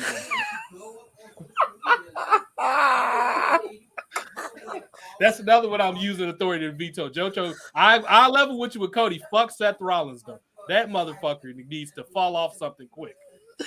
Santos Escobar. I fucks with Santos. He hasn't done a lot. Unfortunately, brother, I got to put you right here. I'll put him in mid card. Cody, bro. Yeah, I would put him there. I would put him there. You know too. what? You moving down. Santos in the top row. Fuck you, Cody Rhodes. He's going right. I would put Santos there. Santos is the main event. He's doing well. Where's the girl that was with him? She's in NXT, so she's probably not on the road. Oh, I forgot about Doudrop. Upper mid Carter. Doudrop is doing fine. I like Doudrop. What you think of Drop? Doudrop is cool. I'll put it there too. Yeah, she's cool. Let's see what else. Yeah. I like rattling up JoJo. Let's get some more controversy out of here. Let's see. Oh man, who I want to get next? Okay, let's fuck with Top Dollar. This is for the travelers. He gonna be a main event. Psych. Get your ass over here, motherfucker. I was gonna say. What? I just want to see what JoJo was gonna say. This is for the travelers. We gonna put it over there. Well, Triple H, why are you on the roster, bro? And Uncle Howdy, y'all not fucking active wrestlers. What the fuck are y'all doing? Sonya Deville, I fucks with Sonya Deville. Sonya Deville should be a goddamn main eventer, honestly. But she hasn't done a lot, so I can't. You know what? For right now, if I would get some space, I'm putting some upper mid card. So she should be a fucking main event. She's with America Top Team. Are y'all on crack, WWE? Edge, bro, you starting to piss me off, homie. I used to perceive you as a main eventer, bro, but you work with fucking Seth Rollins and somebody else that fucking Finn Balor. Motherfucker, you a mid carder now. Fuck you, Edge. You're a fucking asshole for that Seth Rollins feud. Other than that, I wouldn't even. You lost your spot to motherfucking. Obviously, you can't put Edge in lower mid card, but Edge, bro, you pissed me off with that Seth Rollins thing beyond repair, bro. And you ain't tell Finn Balor not to come out with that goofy head thing on. So Dexter Lumis, I fucks with Dexter Lumis. Matter of fact, Edge, you pissed me off so much. Dexter's going in the front row of the graduation picture. Yeah, Dexter, I like Dexter. Upper mid card. He could be a main eventer in time though. But Edge, you lost your spot to Santos and because you're Gunther. Get your monkey ass down here. Somebody's definitely taking your spot. You got to figure out who. Mujabber Ali, fuck you. I'm not even gonna move your piece. How did I go past R-Truth? Like, what's up? Of course, R-Truth's a main eventer. With a goofy character, he's a fucking main eventer. Let's see what's Emma. Let's go with Emma. I fucks with Dashwood. She ain't done a whole lot, but in my book, she's a mid carder, bro. I fucks with Tenille Dashwood. Yeah, she's gorgeous too. Can you believe WWE was trying to convince people that she had Asuka's worst match? JoJo, think of how crazy that sounds, son. Can you believe these motherfuckers actually said that? I think they was smoking with Dave Meltzer, JoJo. I think they was smoking with Meltzer on that 2011 shit. Because it is no way that y'all actually thought that Tenille Dashwood had Asuka. She arguably had one of her better matches. Like, she probably had Asuka's because Dashwood can fucking work. She was a good wrestler before WWE. It's pretty clear when you watch her wrestle. What the hell is wrong with y'all, bro?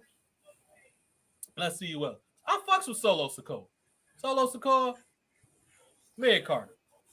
Yeah. Nobody about to move. The Solo about to get one of these top spots. Sorry, Gunther. Fuck you. You going over here. Put them behind them. That Solo Sikoa going. Oh nah, that's nah. You could have had him still in mid card. There was no need to move Gunther. You could have just put Chad Solo Gable there. got to move too. Sorry, Chad Gable. You got to go back in. Wow, this guy's out of pocket, man. Sheamus. He moved Gable and Gunther. Come on, man. Jeez, I'm put Sheamus right there. We know how close you like to be there. We running out of space. Some niggas about to get knocked off, or at least get y'all face covered. The Usos is a unit. Of course, they main eventers, but y'all sharing a slot. Y'all ass ain't getting Word. It's y'all the same motherfucking person. Jimmy and Jay, yeah. Jimmy J Uso. What other one? Top tier guys, yo. Us. Bro, I was so confused. I'm so used to motherfuckers having that colored hair. I'm like, where is he at? Okay, go behind your brother. Okay, the Usos main eventers, obviously. Cross. How the hell did I go past Karrion? Of course, Cross is a goddamn main event. Sorry, True. What's up? You got to go down here, brother. I hate his booking right now, but I love. Oh, yeah. Yeah. Cross I is would the agree dude. with you. Yeah, I hate his booking too. Cross is like one of the top motherfuckers up here. Corbin, you might have to go to the second row, brother. You're a main eventer, but not like these people up here. So it's even rankings within the motherfucking rankings right here. God damn. Yeah, I ain't know this thing was this small. Oh, yeah, it's quite small, brother. So we gonna have to start. Maybe I configured it wrong. Maybe it was a way you can make it look. I just don't know how to do it. Tier list view. I wonder how that works. I probably didn't fuck something up. What did I just do? View community rank. Oh no, that's not. I think the listing might be smaller. That's way smaller. Well, let's try it this way. I'm trying to see if I can remember. AJ was up there. We done fucked up. If I go back, will it save? Let me see. Oh yeah, it's still there. Okay, never mind. Yeah, you right here. It's right there. Dana, I like Dana Brooke. I'm gonna put Dana mid card. She's gonna be next to Dash. I like Dana too, man. And she's another one, JoJo. We talk about how she has range as a performer. It's a lot you could do with her. Like she always do what you ask her to. You know, Sabrina's a good chick too. Ashley. Yeah, like I said, some of y'all motherfuckers staying up here. Naomi still, y'all ain't even updated this shit. Naomi still here, bro? Come on now. Ricochet, upper mid card. I fucks with Ricochet. Ricochet. I'm sorry, brother. So you got to get your face covered. Ricochet's a bigger star, brother. But you see, I'm just keeping you there, obviously. Where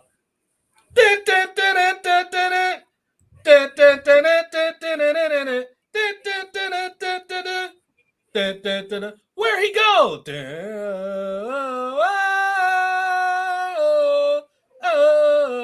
Fuck you, Sami Zayn. Lower mid. I knew you was gonna put him there. He said, I knew you was gonna put him there. I knew JoJo was good. Even though I'm pretty sure JoJo probably would have put him either main event or mid card. Which way you would have put him at, JoJo? Sammy? Yeah. I would put him in upper mid. Upper mid, okay. Fair enough. Yeah. Even though like he's done good, I'll put him upper mid. Sure. I'll put him upper mid. Bro, did you fuck yourself up? You're not even getting moved. I just want to hover over you for a minute. You had that BT character with the Playboy with the Italian car, and you went back to generic Mr. Clean. Fuck you, dude. I don't know what you smoked. I don't know what this motherfucker was thinking about. Like, come on, bro. You should have. And I know Triple H told him, but he should have been like, nah, bro. I want this. Riddick Moss. What a guy that has the look. I don't know what's missing with Riddick, but I will definitely use him as an upper mid card.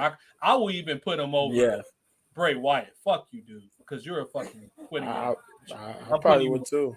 Yeah, because you're a quitter, dude. You're fucking you don't have no balls. Bro. Even though he's been kind of goofballed a little bit, Riddle is obviously a main eventer, bro. He's obviously. I can't put him in the first row because his character's been too fucking goofy. But he's bro. If you run out of space, Riddle, I'm dropping you down the mid card, brother. If we run out of space, Omos.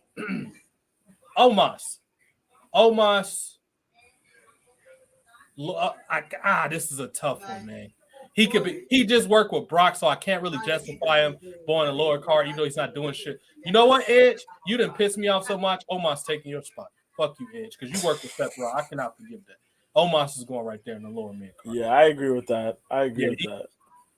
Bobby Roode, what a career, bro. I can't even move you, Bobby, because you ain't done shit. Natalya and Bobby not moving. Respectable 10-year veterans, but y'all haven't done anything, bro. Shelton Benjamin was another one I can't justify. Shayna's another one I can't even move her. Shotzi did something for a while. She got to stay there. I can't even move Shotzi. Dolph Ziggler, bro, what? Okay, no, let me just move on. Ronda Rousey, as much as I personally don't like her, she's obviously a main event. Ronda's a main event. She's definitely a main eventer. LA Knight's supposed to be over here. I didn't even know I moved her. He's supposed to be there. So is Lashley and Strowman. You got to move down. So does Elias, because y'all not those type of main eventers. AJ Styles come down here. Elias goes right here. Bobby Lashley's over here. So as y'all can see, Charlotte should be up here. So should Ronda Rousey. These are like the top women up here. All of them had title reigns. The rest of them is kind of over this way. Aaliyah's pretty damn close to getting moved up. Sonya Deville, come on up here. You're too good. Go right there, Sonya. She's too damn good not to be up here. Becky, yeah. Ripley's is good. She's gonna be upper mid card for now, just because we still got to see what she's gonna do. I like Ripley a lot though. She's great. Lacey Evans, kind of the same thing. Her and Ripley gonna share a space right there. Kind of the same. We'll just do that. You know what? Drop, come over here because I think Lacey's a little better. I fucks with Drop. We'll do that. Oh, how the fuck did I forget about Rey Mysterio? Come on up here, go. Go ahead and take your spot up here. Riddle, you got to move. No, actually, Corbin, come down here, brother. That's Rey Mysterio's spot, homie. Boom. That's what we got to do with that. All righty. Who else we got? All right. I'm going to get JoJo a mercy rule. Which one of these females should go on the board and where? Just based off what's left. All right. Let me see. Oh, Oscar, you gotta put Oscar, man. Oscar gotta go up there, man. My bad. I forgot about Oscar. Oscar. Because we gotta get Oscar up there. She gotta be upper mid card. She hasn't done a whole lot lately. Dana, I'm sorry, I gotta put you over here, Dana. You know I like you a lot. Oscar's obviously a bigger star. Oscar's got to be upper mid card because she just haven't done as much as these girls. Sonya is that's just me being biased. The rest of them, Oscar hasn't done nearly. You could even make an argument. You know what? I'll take Sonya, Zelina. I like Thea, but Sonya's more of an in-ring person. Let's put Thea right there. Any other circumstance, Thea would definitely, because I personally like Thea. She will be up here. Or whatever. We'll do that. Oscar's obviously upper mid card. I'll put Oscar. No, hold on. See the rest of these ladies. Now, let me see. Zia Lee is a bit laundry to me. I like Zia Lee though. Xia Li, you have Xia Li there. Yep. Xia Li should be a mid-card person, but I don't know what the hell be happening with the booking. WWE booking just got me confused as hell, man. Yeah. Yo. Shorty was on Raw. She didn't do nothing on Raw but pretend signed a board. Like, what the hell was going on? You got a woman with a karate background that can beat the piss out of people. She's not on TV. Word. I don't understand people at all. Karate background, physique like crazy. Improved in the ring. Psh, don't use it. What the hell are we doing? Yep. Xia Li's gonna go mid card. I can use Xia. Yo, you know who we gotta put up there? We gotta put who's that? We gotta put them there, man. Big star, man. Superstar. Yo, you gotta put your boy up there, man. You gotta put your boy. How you don't put all three of your boys up there, man? JoJo's close. Put all three of them up there. Why you ain't put them, man? If he say something crazy, he getting his mic muted for 5 seconds. Xavier Woods, Kofi Kingston, Big E, the New Day. I got you.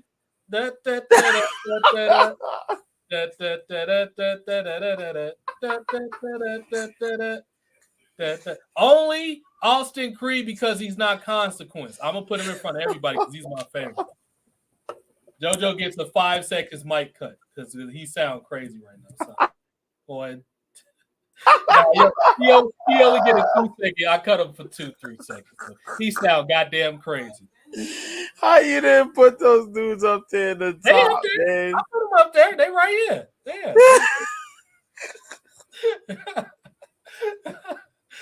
Yeah, the new game. All right, of course. Cena got. I done beat everybody. Cena's a mid carder at this point, though. Cena's not a main eventer no more, and we kind of running out of space. Cena comes back one. You know what? He's a draw, but Cena don't do shit like that. You know what I mean? This is only for a lack of space. You know what I mean? Cena got it. Uh-oh.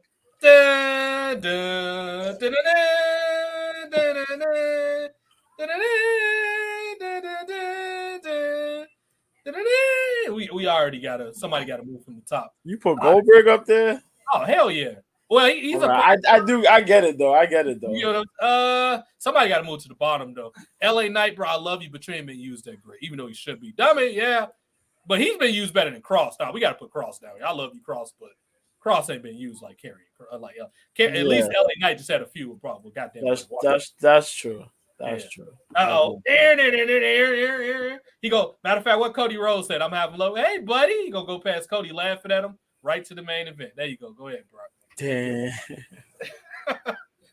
All right, let's see what else we got. The rest of you motherfuckers is gonna be Randy Orton, upper mid card. Upper mid card. What Riddle? Riddle's in the main event. Upper mid card. We're gonna put Randy Orton right here.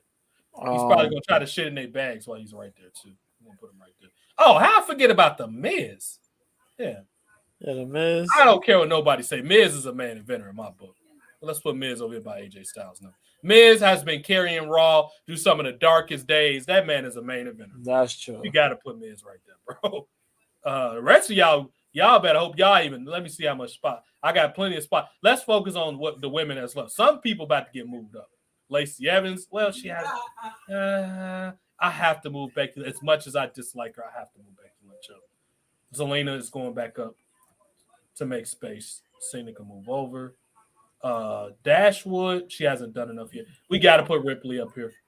Ripley's, I think she's going to main event on the rise. Let's put Ripley right there.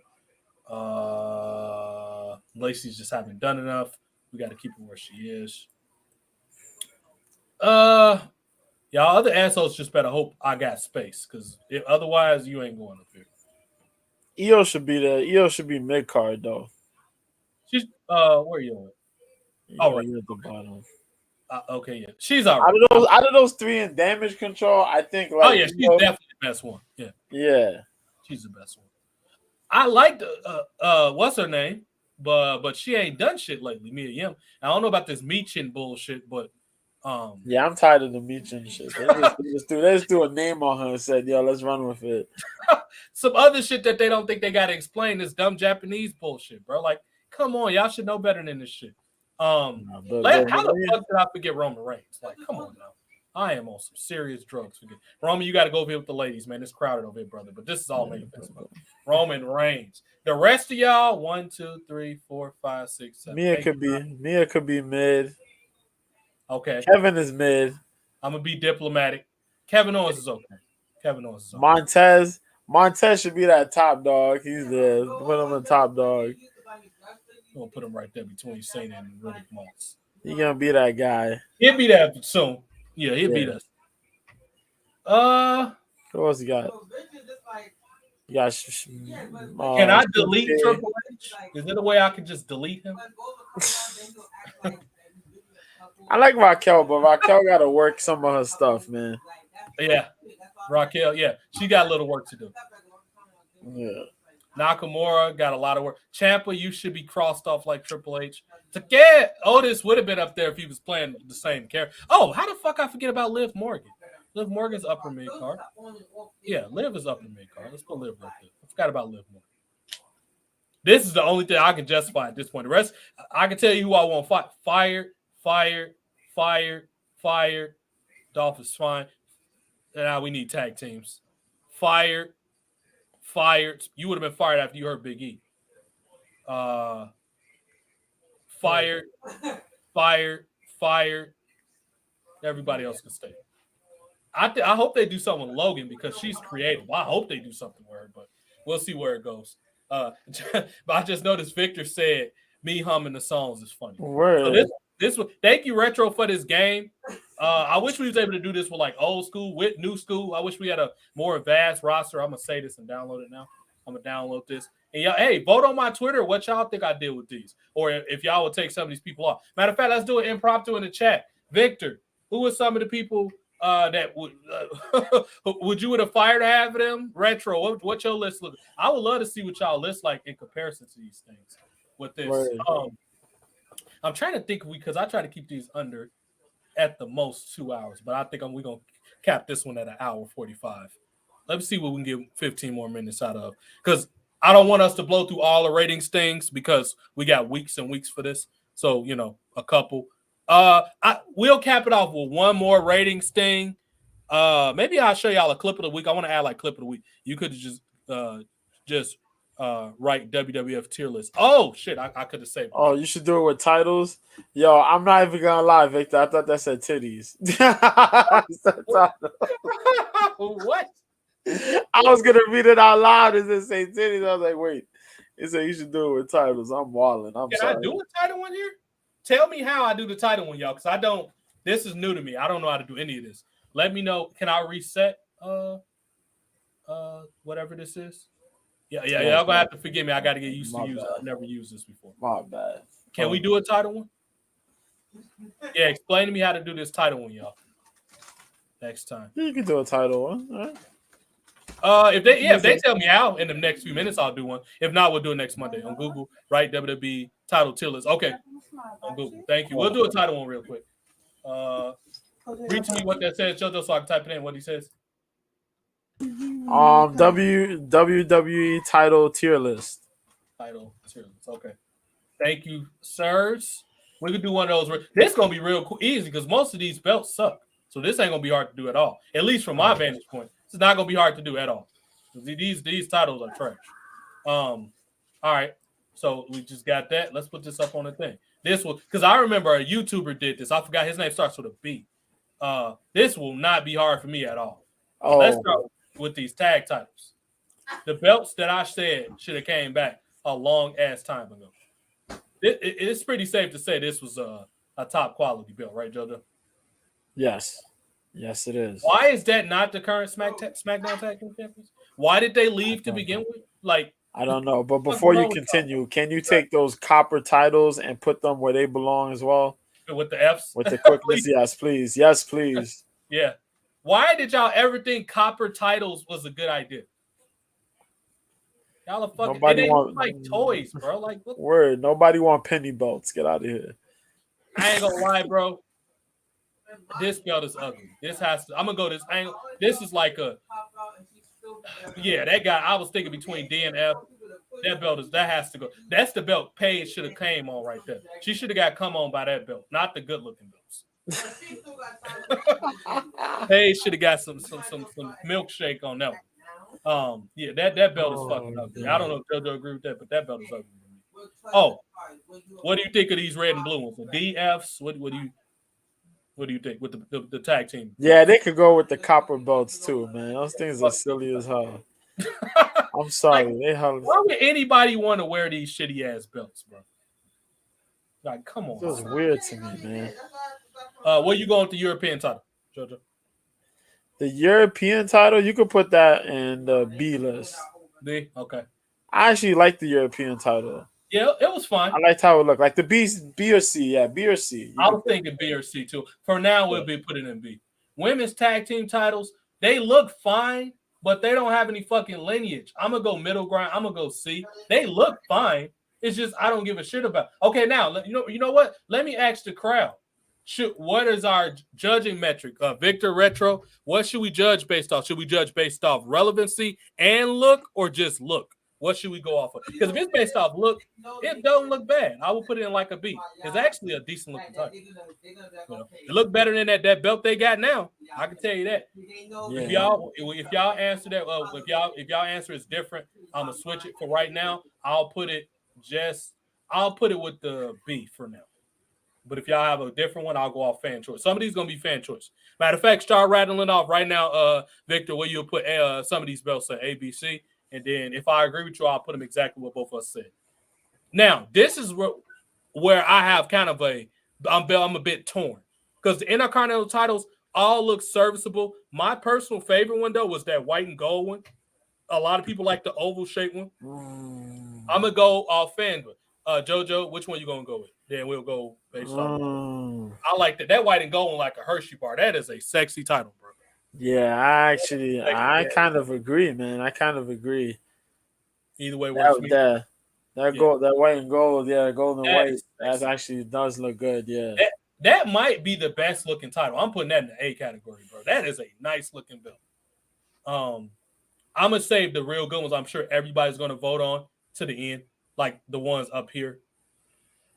The scratch font WWE title. It looked dumb as hell when the Rock first revealed it. But The Rock wore it, so that adds prestige to it. Just because it looked kind of dumb, I'm going to say C. But if everybody else votes differently, I'll move it. Right now, I'm just going to go with C. It's not horrible, but it's just like, come on, bro. that logo is not meant to be designed. Hold on, where's the right here, the Daniel Bryan belt? Yeah, there you go. That's A tier right there. That's A tier. That belt for creativity. JoJo is smoking that shit right now. He gets going to the penalty box for 3 seconds because Nah, that's a D. That's like D or F tier, okay. bro, man. He was like just it. about to go to the penalty box for that. For creativity, I won't put it on F, but it's a D. Like that's a D belt. Yeah. Let's go with this butterfly belt. Dumbass design is silver and pink. This literally looked like some shit a Barbie doll is gonna wear. I'm not gonna put it F because it was kind of creative. I'm gonna go D. What you think? Okay. I'm gonna go D. What you think? Okay, I feel you on D. Yeah. D. You can put All on right. the D tier, yeah. Let's go with the hardcore title. I always liked the hard. Jason wanted it to be an actual belt, but I like that would have defeated the purpose of the concept. I like that they made it raggedy. This was actually a solid looking belt. I'm tempted to put it in the B category just because of the significance of the title. It was actually a cool ass belt. Yeah. I'm gonna go B. Seems like JoJo's pretty much agreeing. Yeah, and the matches were out of bounds. Yeah. Oh, absolutely. Okay. We're going to go with these 2 shitty-ass exclusive women belts. Just because y'all are lazy assholes, I'm already tempted. The blue one looks slightly better than the red one, in my opinion. It looks less gaudy because red and gold next to each other, if you don't tone it right, it's too fucking bright. Just for the fact, even though technically my favorite color is red, I just think the blue belt looks slightly better.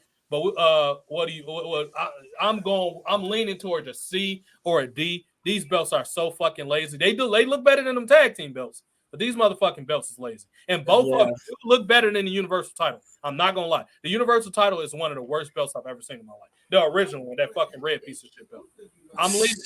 I'm gonna go both of these C. I'm gonna go C. What you think, Judge? You know, I can actually, you can put it right in the middle. Yeah, C. You can put it in C. Boy, they actually look proper. They look proper. Yeah, they don't look bad. They look better than this piece of shit right here. Yeah. Well, I don't know if you think it look bad. That belt looks horrible to me. Boy, am I torn hovering over this belt because I own actually one of these belts. I own the toy one. It's upstairs. I own this belt and that one. They're both upstairs. I was supposed to wear this as a cruiserweight champion on ideas I had to rebrand the 205 Live brand. Me and somebody I always forget to say that I'm cool with in real life, TJ Perkins. I actually know him quite well. We was gonna work a program with each other. We agreed to it. We talked about it. Just never happened. I like TJ Perkins too. He can work and he's creative. I don't know why WWE released him. Y'all gotta be fucking crazy. And he created video games, so he could have helped y'all with y'all shitty ass video game department. Are y'all fucking stupid? But anyway, shout out to Perkins. That's my homie. This belt is purple. It's different. It looks simple. It don't look dumb like an overly sized W. It's small. It got a globe on it like belt should. I'm leaning towards putting this in the C category. This actually is a pretty solid looking belt to me.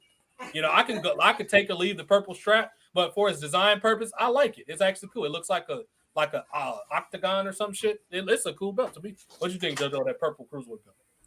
Yeah, it's actually different. It's different from most of the titles. They actually put thought behind the design. Yep. Yeah, it's one of the more different belts. Cruiserweight division was pretty dope. Yeah. Let's go to this NXT North American belt. Other than the strap being fucking huge, this belt actually looks pretty damn good. I like that belt. Yeah, I'm going with B. That's pretty safe. Pretty fair. Go to the B category. Or what you can put the B. Yeah, B? You can put it. You can put a B. B or C. B or C. Yeah. I'll go B. Oh, so I mean to put C. I meant to say B. I'm sorry. Boom. That goes there. So that was probably one of their more thoughtful examples. And this is the belt like that's what I was saying. Yeah, it's like an old school type belt. Yeah. Mm-hmm. That's actually a cool looking belt. You know what I mean? Now that's that belt you should have put on Gunther. Why the fuck is he the Intercontinental champion? He should have been champion in NXT with that belt before he was fucking Intercontinental champion. I'm not saying he can't ever be Intercontinental champion. He just can't be Intercontinental champion now. It's too fucking early. I'm gonna try to say now when Mick Foley had the dubious honor of unveiling this belt, I'm not gonna lie. I did not expect in this short term, which was about 2 years, for this belt to be as entertaining as it was. This belt, at first, I was like, this looked like some shit you won at Chuck E. Cheese. It's grown on me a lot. I actually like the 24/7 title. I actually like it. This is a toss-up between a B and a C to me. Like, I actually like the 24/7 title.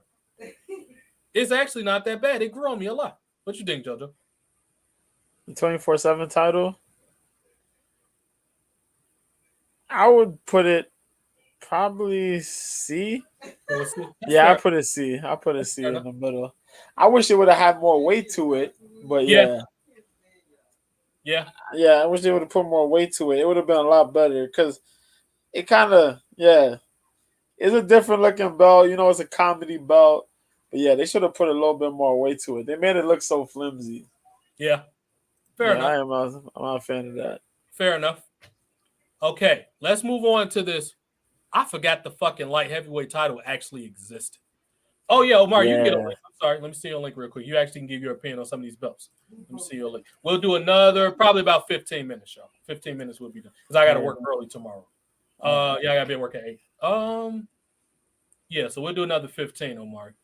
Then maybe we could do a show. You know what? Maybe Friday. Maybe Friday. Maybe we'll do one Friday. We'll see. Omar is who I'm trying to send this to. Light heavyweight title. Where they got that light heavyweight title for like 5 seconds. You know, just because it's like simple, it ain't been around that long. I'm gonna put it in the D category. That's just still crazy to me. Fucking Crowbar was a light heavyweight champion before he became Crowbar. Who Crowbar was again. What other names did he go by? Because the name is. Didn't he have like a paint over his eye or something like? Who's Crowbar again?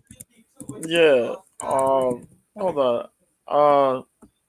Who else did he work I'm trying to remember what his name was. Oh, let me see if I find his name before he became what was the wrestling name? Oh yeah, there you go. Devin Storm. There you go. Oh, Devin Storm. Yeah, I remember him. Yeah, Devin Storm was cool. He was at ECW. He had a nice little run to ECW. Let's go. You know what? This dude, as much as I dislike this brand, most of the NXT UK belts actually look pretty damn good, especially that girls belt. This belt actually looks pretty damn good, dude. This is like probably going up to the A category. I'm not even gonna lie. This is a nice looking belt. I just want to. I got to make sure we got room for the other ones first. I'm sorry, them tag team belts got to drop down. I'm gonna put this for now. It might move up. This is actually a pretty damn look. This and the male belt to me are pretty damn good looking belts. This is what a wrestling belt is supposed to fucking look like. They got like either like royalty stuff on it, crowns, a globe. The women's belt look way more. You can identify it more. But that's actually a pretty damn good looking title. I'm not gonna lie. The NXT titles? UK ones. Oh, the UK titles. Yeah. These belts actually look pretty damn good. That's a good looking belt. So Mario here? Yeah, I like those designs. Those designs are really good. What's up, Mario? Yo, what's happening, dude? Yeah, I'm sorry, I was off screen. I got you in there. What's up, Omari? Shit, nothing much. Well, Omari's the perfect person for this category because he's in plumbing school. He's almost done. And Omari, with that said, which of these shitty belts, real quick, that you would flush down the drain if you could? Let me see. Speak it to your mic. Oh, let me see. Oh, that's easy. The modern World Heavyweight Championship, the WWE Championship, the modern day one, and the current woman. Actually, all the modern day titles, from the WWE title to the tag team titles to the women's titles, they can all go down. I could flush them down the toilet. Yep. All shitty designs. And this go back. We were talking about earlier with t-shirt designs. Most of the WWE designs fucking suck. Who wants to wear a Seth freaking Rollins shirt and not get beat up in public? Nobody's gonna fucking wear that shirt. It's dumb. Come on. This is another reason it goes back to our metrics, numbers, and popularity series we're gonna start every Monday. Another reason y'all are losing money because y'all ideas suck. Who came up with this shit? Y'all need to be thrown out of a helicopter screaming. What the fuck is wrong with y'all? These are just terrible designs, bro. Who ever thought this was bro, I'm sorry if y'all didn't come up with this. If Vince was like, I like it. If it's Vince, he needs to be thrown out of a helicopter screaming. I don't give a fuck who it is. Whoever idea was, it was dumb. It's just that simple. Well, it was probably Vince when he was getting his mustache lined up. Well, he's probably thinking of some of these ideas or whatever. Now, Omari, you the perfect person to ask because you was a big John Cena fan. Where do you rank this title, this spinning belt? Oh. Did he drop down? I think we might have lost. Okay, when he comes back in, we'll get back in. I think he must have lost connection or something. We'll get back to them. Now, damn, I ain't realized how many different belts. I think this is this the male or female world's title? Which? Oh, that's the tag team belts. Okay, that's the NXT tag team belt. NXT tag team titles. It don't look bad actually. It actually don't look bad. I will put that in the C category. What you think, Joe? That's not a bad looking belt. Nah, that's a good title. Too bad too many Nice title. good people ain't held it. Omari is back. There he is. Okay, he's back. There Omari. you So go. with this spinning belt, where would you put the spinning belt at? I thought we on the World Heavyweight Championship right now. No, we're on this one. The WWE World Title. That's what I'm talking about. Oh, the spinning belt. Oh, Yeah. hard. I think sometimes a lot of people the spinner belt can get a little bit too much hate, which it deserves it sometimes. I think they kept it Around too long. yeah, they kept it around too long. Like it didn't make sense after Cena got rid of the rap gimmick to how Right. still keep the spinner. Or you should have just kept it just him. It could have been like how Austin Only his belt. Yeah, when he wins and he reverts back to that one or whatever. I know what you mean. Right. Yeah. But Yeah. I mean, I know a lot of, especially like a lot of marks at the time got mad at it. But I mean, that was the culture at the time. I mean, G Unit with the spinner stuff. I mean, Yep. it was the culture. I mean, plus, Rims. Everybody had spinning rims and stuff too around that time. yeah, I know, and that's a good example of besides like the attitude of WWE actually, in tune with mainstream culture. They won't do. I don't think they would do something like that nowadays. Probably But not. Yeah. the spinning belt, it was cool. Like when he first bought it out, and when he got drafted to Raw, it looked cool as fuck on him because he was still in the aesthetic, and it was cool. But like once you get to like 2012, it's like, bro, why is it still around? Like why? Like And why? then it was even to the point where the plate didn't even spin no more. You could tell they just made it where it just stuck there. It ain't spin no more. Yeah, Which like, defeats the purpose of the belt. You know what I mean? Right. But yeah, like why is a guy like CM Punk who's like who's like a punk rocker or something like that? It's wearing a spinner belt. Yeah. Why just wearing like a 50 cent type belt? That makes no sense. That's like It was cool when Edge did it because at least he put that R on there to try to get heat or whatever. Yeah. that's like let me say that's like a rapper. That's like you have like a John Cena wearing like a grunge type belt. Right. It wouldn't make sense. Yeah, you're right. Yeah. You're right. But like I'll put it in the C category. I would put it in B if it didn't stuck or snip. They didn't keep it around too long, but I'm gonna keep it in the C because of that. But I mean, when he first bought it out, it was cool as fuck. That's all I gotta say. That. Sure. Yeah. All right, let's see if we can get one of these ugly belts because we started to get filled up here. Some of them might have to get moved down, honestly. You know what? I'm sorry. This belt has to move down because I think some of these belts gonna go to a D. That Divas belt. You know what? No, actually put that back. Put this shitty ass Daniel Bryan belt down here. Not the Why did they Daniel not put Bryan this belt. in U.S. title? Nah, that shit got to go down here, brother. They put that shit Come on on, the man. goddamn That's tree. that A tier. That's that A tier belt right there. JoJo's looking at shit today. I see. What the fuck type of belt is this? I ain't even never seen this belt. What's this, Which JoJo? belt? What belt is this? I got this curse from. What the hell type of belt is this? It's an NXT UK. I just don't know what division it's in. Is that Heritage Cup bullshit? I don't want to say if that's the Heritage belt or if that's the I think it is. Or was it that the UK? It was a special type of belt that they had over there. Oh man. I forget. Just the fact that we don't know what it is, this belt is going right here just based off GP. I don't even know what the fuck that is. The first NXT women's belt. What you think? It looks all right. Looks okay. Maybe a C for this belt. It looks like it got a Canadian maple leaf or some shit. What the hell type of logo is that? Pretty safe to say a C for that belt, y'all. Which belt? The first NXT women's belt. The first NXT women's belt. Yeah, you could give it a C. I actually like that belt. That belt looks nice. Okay. I don't think y'all be knowing how long these things are. It don't even like. Can I expand this? Okay, that other belt that we were trying to figure out, that's the UK tag team belt. The UK tag team belt. Just off the fact. Oh wait, it looks so plain though. What am I doing right now? I thought it was like a special belt, for it to be a tag team belt. kind of surprised. That's a bit strange. Can I make this wider? What the fuck's going on here? Oh, add row. That's how we do this. Boom.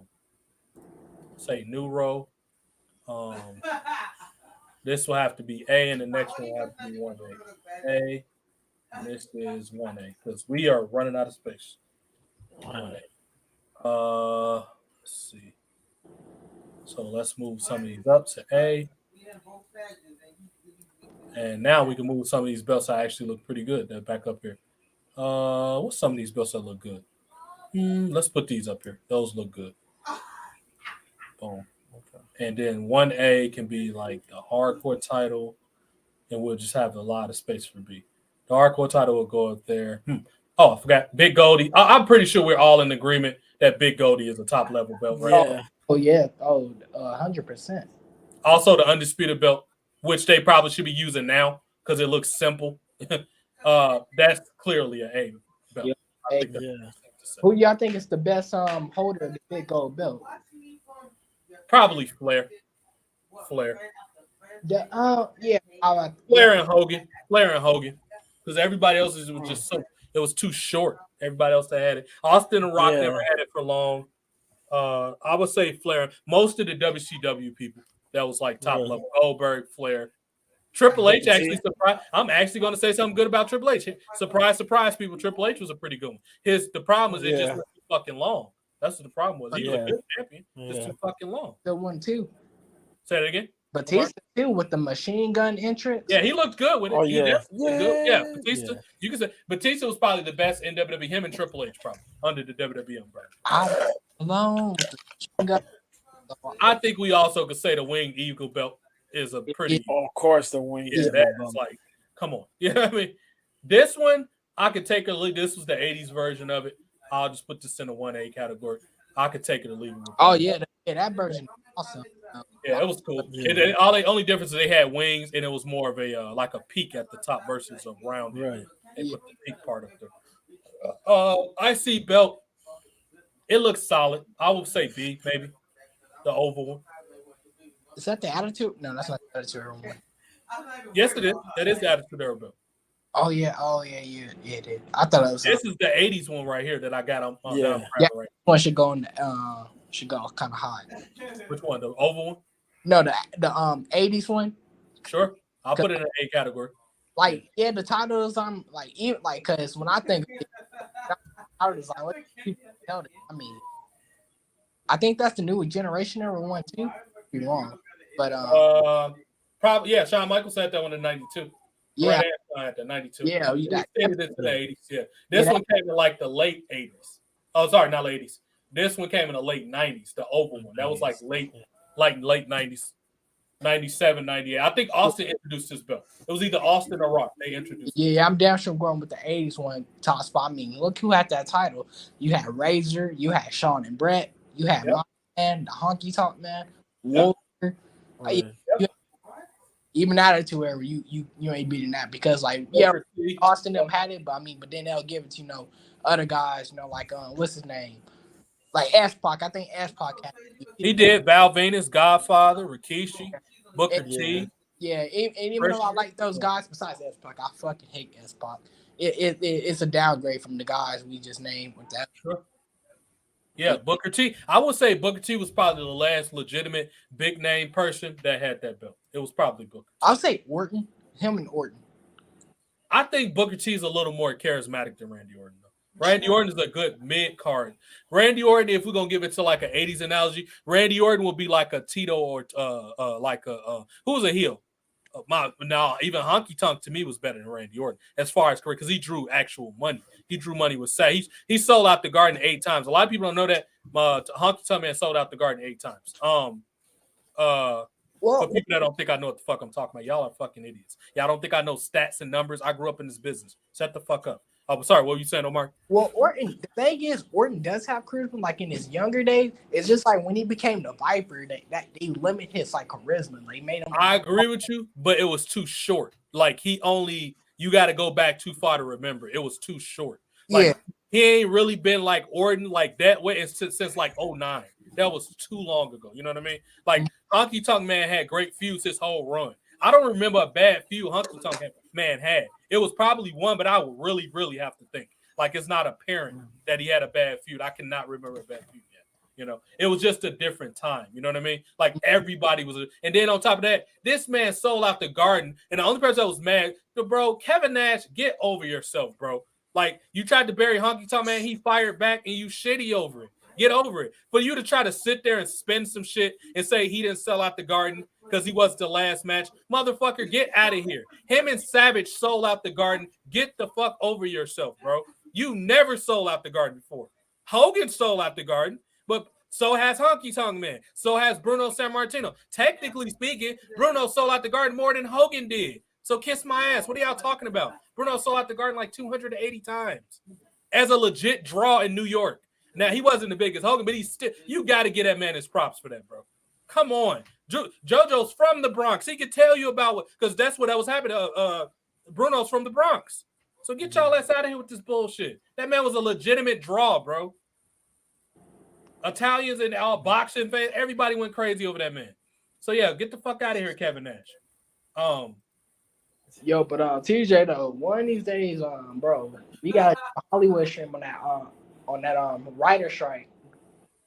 Let's see how long it trend. If it's still trending this week, I got a pretty good schedule this week and next week. I work all mornings next week. So I'll be home at like 4:00 pretty much damn near every day next week, 4:30 at the latest. And then I get off at 7 up until Saturday. I get off at 7 every day. Except tomorrow. I get off at 3:30.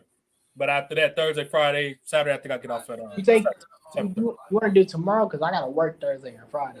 Sure, we can do tomorrow. Oh, yeah. Tomorrow. I'm going to remind you, though. But, yeah, bro. Yeah, that should be fun. I'll be home by like 4:30 tomorrow. At the latest, 4:30. 4:30. Yeah, bro. Because I got to see. I don't know if you can, if there's a way where I could put that on the stuff. You could send it to me and I could just put it up. Yeah. Hey, that'll work because, bro, I gotta. I piss a lot of people off. And it's the worst time to have a writer's strike because everything on TV is awful now. Like everything is awful, bro. This is the worst. Don't get me wrong. I understand why they're doing what they're doing because they want to get paid. However, this is like the worst time to have a writer's strike, bro. The last time it was a writer's strike was in 2007. Hey, that's what I was saying, and a lot of people got help on my nuts about it. Like they was telling me to die. That shows you how fucking. This is why. Oh, I'm glad you said that because I might want to. I'm gonna bring this up now. I am considering not getting on Twitter for a while. Y'all gonna have to start because I'm gonna start putting a lot of my time. I'm gonna still. Don't get me wrong. I'm gonna post some stuff, but I'm not gonna be on here every day like I used to. I'm getting tired of these motherfuckers. And not only that, when I get on here, it makes me think of wrestling, which pisses me off. So I'm gonna be on. Y'all gonna start catching me on TikTok. Y'all want to follow me? Matter of fact, go follow it right now. All my haters, guess what? I've been on it. This is going into day 3. I got 5,000 views already. I counted and calculated. It's damn near at 5,000. I've been on there for 2 fucking days. That shows you the draw that I am, motherfucker. So kiss my ass. And of course, some of them was going there going psychotic over my backlash review, but I don't care because y'all know I'm right and you're wrong, like Mark Madden always says. I think I had like a couple guys tell me to die. I think somebody. I'm sure they did because they stupid. Anybody that wish death on somebody about an opinion about a fixture or anything in media, you're retarded. You know what I mean? Like it's just I forgot how great this women's title was. Like it's safe to say this was the best main roster women's belt. Yeah. Like this, anybody can wear this belt. This is easily an A belt. Like literally anybody can wear it. But yeah, we definitely can do that on tomorrow. Definitely, no problem at all. We do that tomorrow. Yeah, we can do that tomorrow. Now, this is a basic looking tag belt, but it's solid. You know, it's serviceable. So I think it's safe to give it a B. It's a serviceable belt. The Smoking Skull belt, the equivalent of the Spinning Cena belt, but that is actually a sexy looking belt. That has to go into the A category. That is I don't know why they didn't just have Stone Cold use it as his own belt. Like he did for a while, but for a while, but like he out like in early '99. But other than that, they just used a regular title. You mean doing this whole run? Is what you mean? Yeah, it's like it made him stand out. Similar with the Rock with Brahma belt. Yeah, he had that less than Austin had his belt. I think Rock only had that belt like twice or something like that, if I can recall. It wasn't that many times. I know that. My opinion, each top guy should have like their own Like imagine Roman Reigns like a tribal chief belt. You know how cool that would be? Yeah, it would be cool. Like, I don't understand. Oh, I think top guys should have their own unique belt to set them apart from everybody else. I don't see why not. Yeah. I don't see why not. I honestly think to get heat, certain guys should win the Intercontinental title and change it to whatever their ethnic group is. Like for example, I pitched. Oh, and JoJo was on this show. I might as well repeat it. I was saying that because I like Tony D'Angelo a lot. I think he should come up and have a feud. He should win that Intercontinental title if you're not gonna put it on who I said earlier, who I can't remember right now. He could win that Intercontinental title and he could change it to the Italian Heritage belt, and he could work a program with John Cena to get that belt back to the American way. I think, or maybe even, but Austin Theory is the U.S. champion, and I don't want to slow his momentum, but we probably might have to and restart him and maybe put the money in the bank on Austin Theory, but he won last year. Yeah, Theory, we might have to take that U.S. belt off you, brother, because it makes more sense for my scenario. I will have, and this might be a good way to turn Austin Theory babyface for a while. Austin Theory lose that title to Tony D'Angelo, and he turned that belt to the Italian belt and say he's the best Italian since whoever, Rocky Marciano or whoever. And then can't nobody beat him for months, and then he work against Cena in Detroit at SummerSlam. That'll be a dope-ass match, bro. I got Tony D'Angelo can work. Go ahead. And John Cena's Irish, and Irish and Italians never liked each other. Go ahead. Tony D'Angelo come up and claim that he's better than Bruno, Austin, and Hogan. Sure. Well, not Hogan, because Mark, the wrestling fans hate Hogan. But have him claim that he's better than Austin and Bruno and all of them. And sure. He gonna get heat. Because a lot of marks like Austin and Bruno, so he's gonna. Right. Yeah, that's not bad. It's better than everything WWE doing right now. Anything you put up, I ain't gonna have no problem with it. You know what I mean? Yeah, it's better than everything they doing. Not to speed this up, y'all, but I need to be hopping down probably in the next couple minutes. We got a couple more, and then I got a fun game for us to end this with once I'm finished with this. And we'll be back next week with another ratings. JoJo, I have it for us. And I like to compare the week to week. We got plenty of material to work with. So we got podcasts for the future. Because I know a lot of people were saying, I know Marissa was one of them, a couple of my fans, like, you going to stop talking about wrestling? Up until JoJo gave me this idea, I pretty much was done. But we got something else to talk about now that ain't the week-to-week TV shit. So I'm okay with doing it. So we got material for quite a while, probably easily a year and a half that we could do week by week, why this was good, why this and that. I'll try to find a cool game or take fan suggestions every week when we can get them or whatever. Other than that, we'll just have, extended episodes with, I'm sure it'll be some type of news or something we could discuss. It's something happening every fucking day, so we'll have something to talk about. These last couple, I would say these are actually not bad looking belts. This belt is a bit, let's go with this one first. The strap is kind of little. I got they were trying to pump. It's not bad looking. I would say maybe a B. It's okay. The person I remember having it mostly was Neville and Bray Wyatt's brother. It's a decent looking belt. It just don't look as good as the ones they've used since then. But it looks unique. It's okay. This is the women and matter of fact, all these are basically B belts. That one's a B. It's not bad. That's a B. Yeah. Last but not least, the traditional U.S. title. Some people didn't like. Very few people, I would say, disliked it. Let's put it like that. Very few people disliked it. But I don't know. The new design, it's big as hell. Don't get me wrong. But it's starting to grow on me a little bit. But I was like, it seemed like originally I was saying that it was an unnecessary change. But now that I'm looking at this, it's actually, this belt was, the new one might be straight. I would say maybe a B. All these are basically B belts. Yeah. What do y'all think of, crowd, audience? And why y'all thinking of that? Let me say this. Boom. Log in to save. I gotta log in for this shit. No, it let me save it. Last but not least, this is what we're gonna do. Something we never did before. Victor said he missed the belt. Okay, Victor liked the belt. That's cool. So the last thing we can do for this, let's play the merch game. I want both of y'all right now to think of a cool idea for a shirt using a current person on the roster that's ready for the main event. I'm going to see who could do this. And while y'all thinking of that, I'll think of somebody. And do you drink, Omari? Because we usually play drinking games on here. Do you drink? Not really. You don't drink? Every now and then, but not Okay. really. I try to, Oh, I ain't trying to get him in trouble. I forgot he's underage. Oh shit. Well, I mean, I pretty much drink anyway. I really don't care about. I don't care about the laws. I mean, you know, if everybody knows how I feel, you know, about the gut. Sure. I don't like. They don't like me. I don't like them. So you know, but Sure. that's here and there. You know, but yeah, I drink every now and then. But I try like not to drink a lot because I don't want to become an alcoholic. Let me see if I could bring up WWE merch, and we'll say, you know, There's something. Speaking of WWE merch, why I know we talked about it, but man, I wish that they sold their older merch. Like I said, like there's like there's an old school NWO jacket. You know the ones that Hogan them used to wear like back in the. so Yeah, exactly what jacket you talking about. the leather jackets, you know, it had the red on it. I want that. It looks so cool. Then it was this old school Cena jersey, you know, the white chain gang jersey. Yep. Yeah. With the green on it. Yeah, I know what you're talking about. Yeah.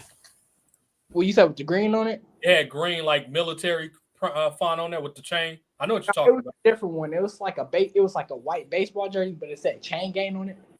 Oh, okay. Yeah, I might probably have to look at it, but I'm sure it was cool though. Because I was watching some of that the other day with Cena with the nun bright color shirt shit on. I was watching like 05, 06. I was watching them the other day. I can send you an interest with them, but yeah, I want that jersey so much. Yeah. That jersey was awesome. It looked. Sure, if you dig around a little bit, you can find it on eBay probably. It might cost you a little bit, but you'll find one though. Yeah, but like I don't understand why they don't sell their older merch.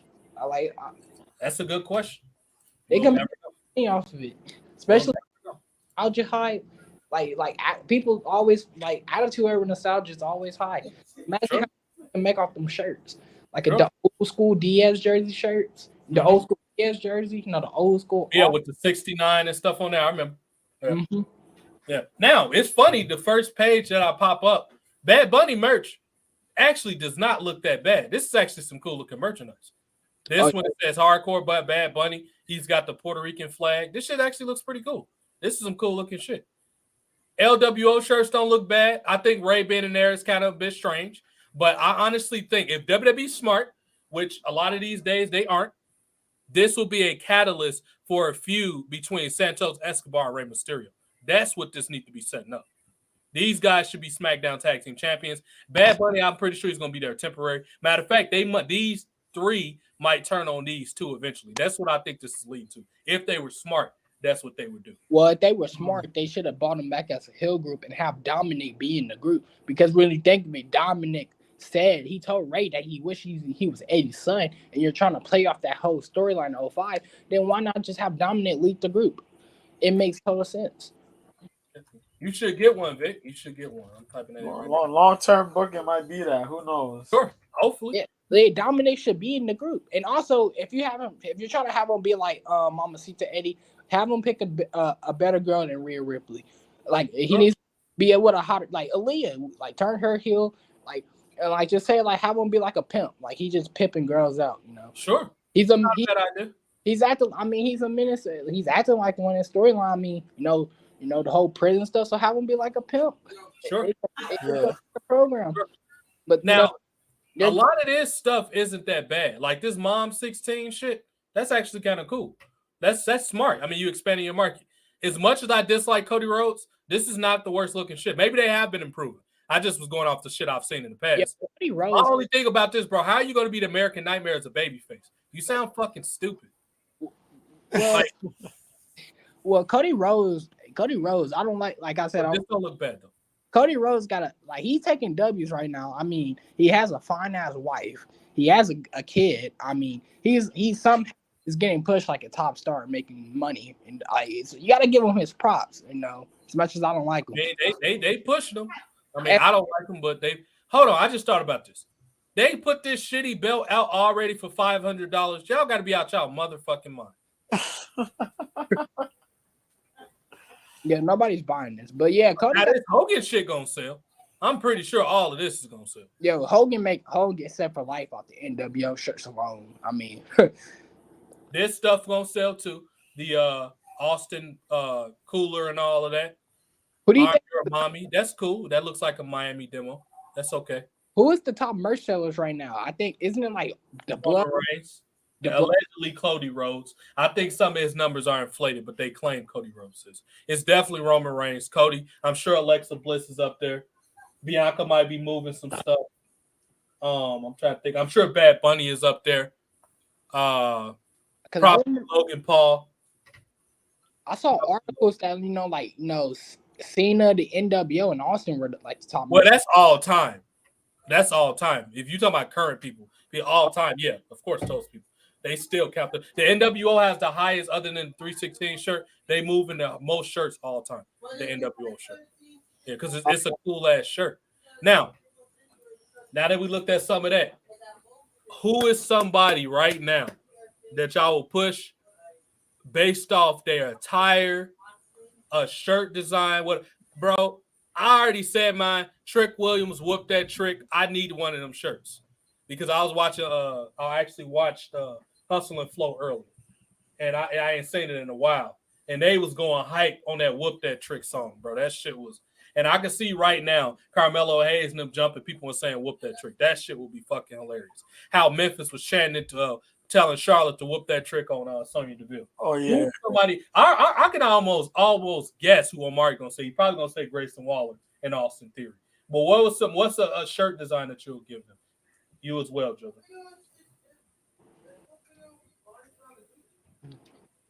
Or somebody's shirt that y'all are wearing right now that y'all think is cool. That'll work too. Somebody's shirt right now. Like Legacy or just current?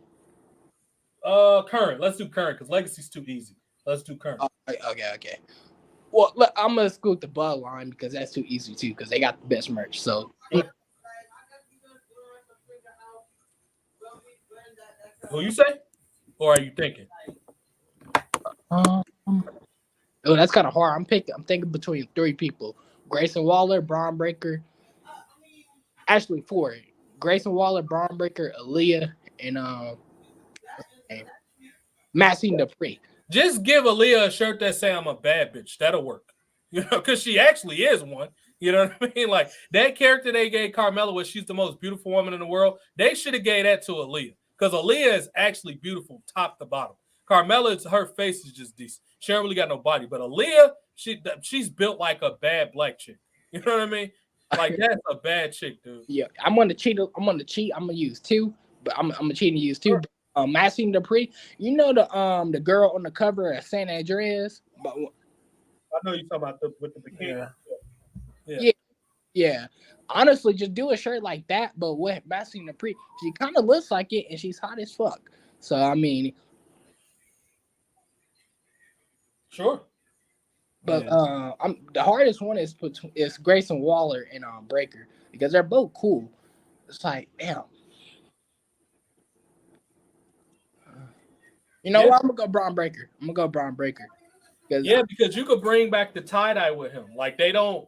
It's a lot of. You should bring back tie-dye. It's been gone for so long. Well, I think people can wear that shit again. Like tie-dye would be cool if they brought that back.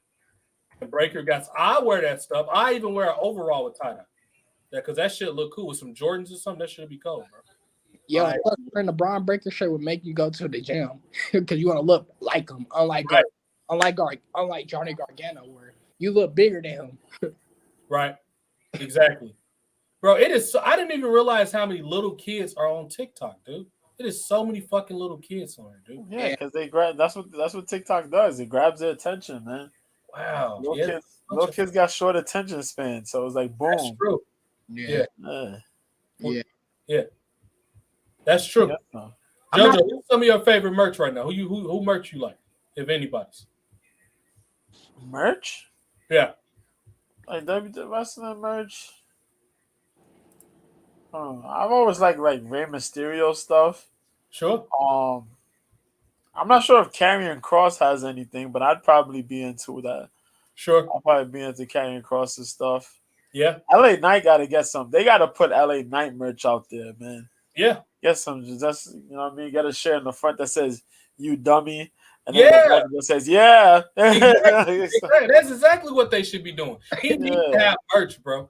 I think Triple H is too afraid of him because he might become a bigger star than him.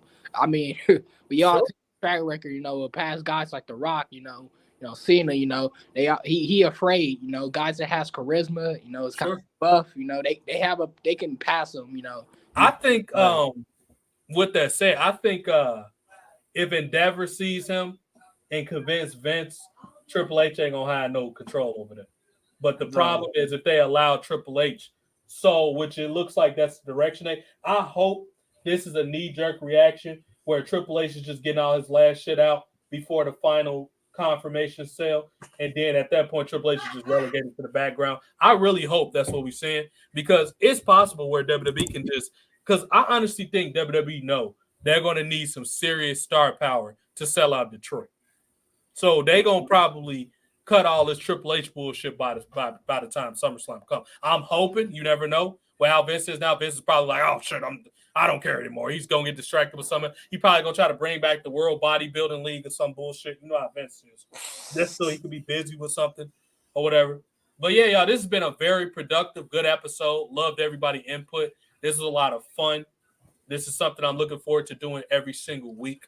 We'll probably get back to the longer format because it's once a week, so we can just discuss a litany of things. We got enough material to do it. It'll be long. If not, we'll do it maybe a 2-hour episode, whatever the case may be. Jason, get your ass back on here as soon as possible before I slap you upside your head. And Brian, hold the butter, man. Brian, matter of fact, let's play Brian an honorary video before, because JoJo, I swear to God, I can see Brian doing. I was dying laughing at Hustle and Flow because everything. Anthony Anderson was fucking hilarious. Oh, I don't know if you remember it, JoJo, but he was fucking hilarious on Hustle and Flow. But he was like, when he asked him, he was like, Terrence Howard was like, and this movie had great drama, great faith. Like Terrence Howard and Taraji P. Henson, their acting was fucking phenomenal. Yeah. There was a lot of good acting on there. And they had Easter eggs like DJ Paul was on there. Fucking Juicy J was with Ludacris or whatever with Skinny Black. Like it was a fucking good movie. But Anthony Anderson, comedic relief, was fucking hilarious. He's like, he's white, right? He's like, no, he just light skinned. Oh my God. And he's like, he said it ain't too bad for a light skin, is it? Whatever he said, it ain't too bad for. I can see Brian sliding in with those Skechers Willie JJ Watt shoes with the cardigan. Saying that ain't too bad for a white boy. This shit was fire, y'all. Oh no. I like wait, that's the guy from I like him in Blackish before he became woke. Oh, Anthony Anderson. Oh yeah. Yeah, before he became woke, I like Black. Oh yeah, absolutely. Bro, it had to be hot as hell on this set because it's literally when this side throwback video. I see Brian saying, "Whoop that trick." The fact that that's Terrence Howard's actual hair never fails to crack me up. That's his real hair. Yeah, that fails to crack me. He got the fun note. He started to go to Memphis. Terrence Howard was born in Chicago. He just was in Memphis a lot doing this. Like he was born in Chicago. Yeah. This motherfucker. Victor, you ever seen this? And I'm about to flip. Now I think it's time to show you bitches who you fucking with. Look at Woo! You know who will play Terrence Howard on this scene? I'm sorry, Anthony. That'll be Jason. Jason to play. I can see him. I can see that. Woo! And all that. You busting at you lemon lane. Yeah, ain't no. You fucking with a street nigga. From the gutter, pimp type / drug deal. All you bitches don't remember me. It's only the beginning. Dude was over here snapping on his fucking. This dude, DJ Qualls. Yeah. Ain't no love, ho. Just bring it through the door. I fall none, let my nuts hang through the floor. I got a So we're gonna break you up. Brian gonna have the cornrows.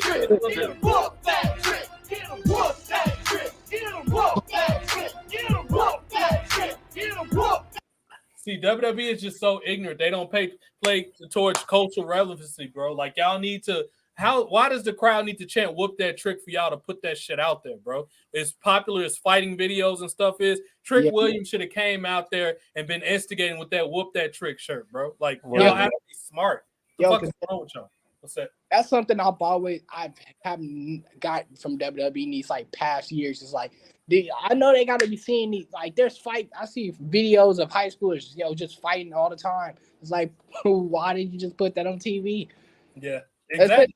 That's like some NWO type shit. What they used to do back in the 90s. Essentially, what's what it is. They going around beating everybody up. Why not? And you would have think they would have brought back that GTV stuff with the hidden cameras. As popular as cameras and stuff is of people being recorded. Like, why was that not a storyline, bro?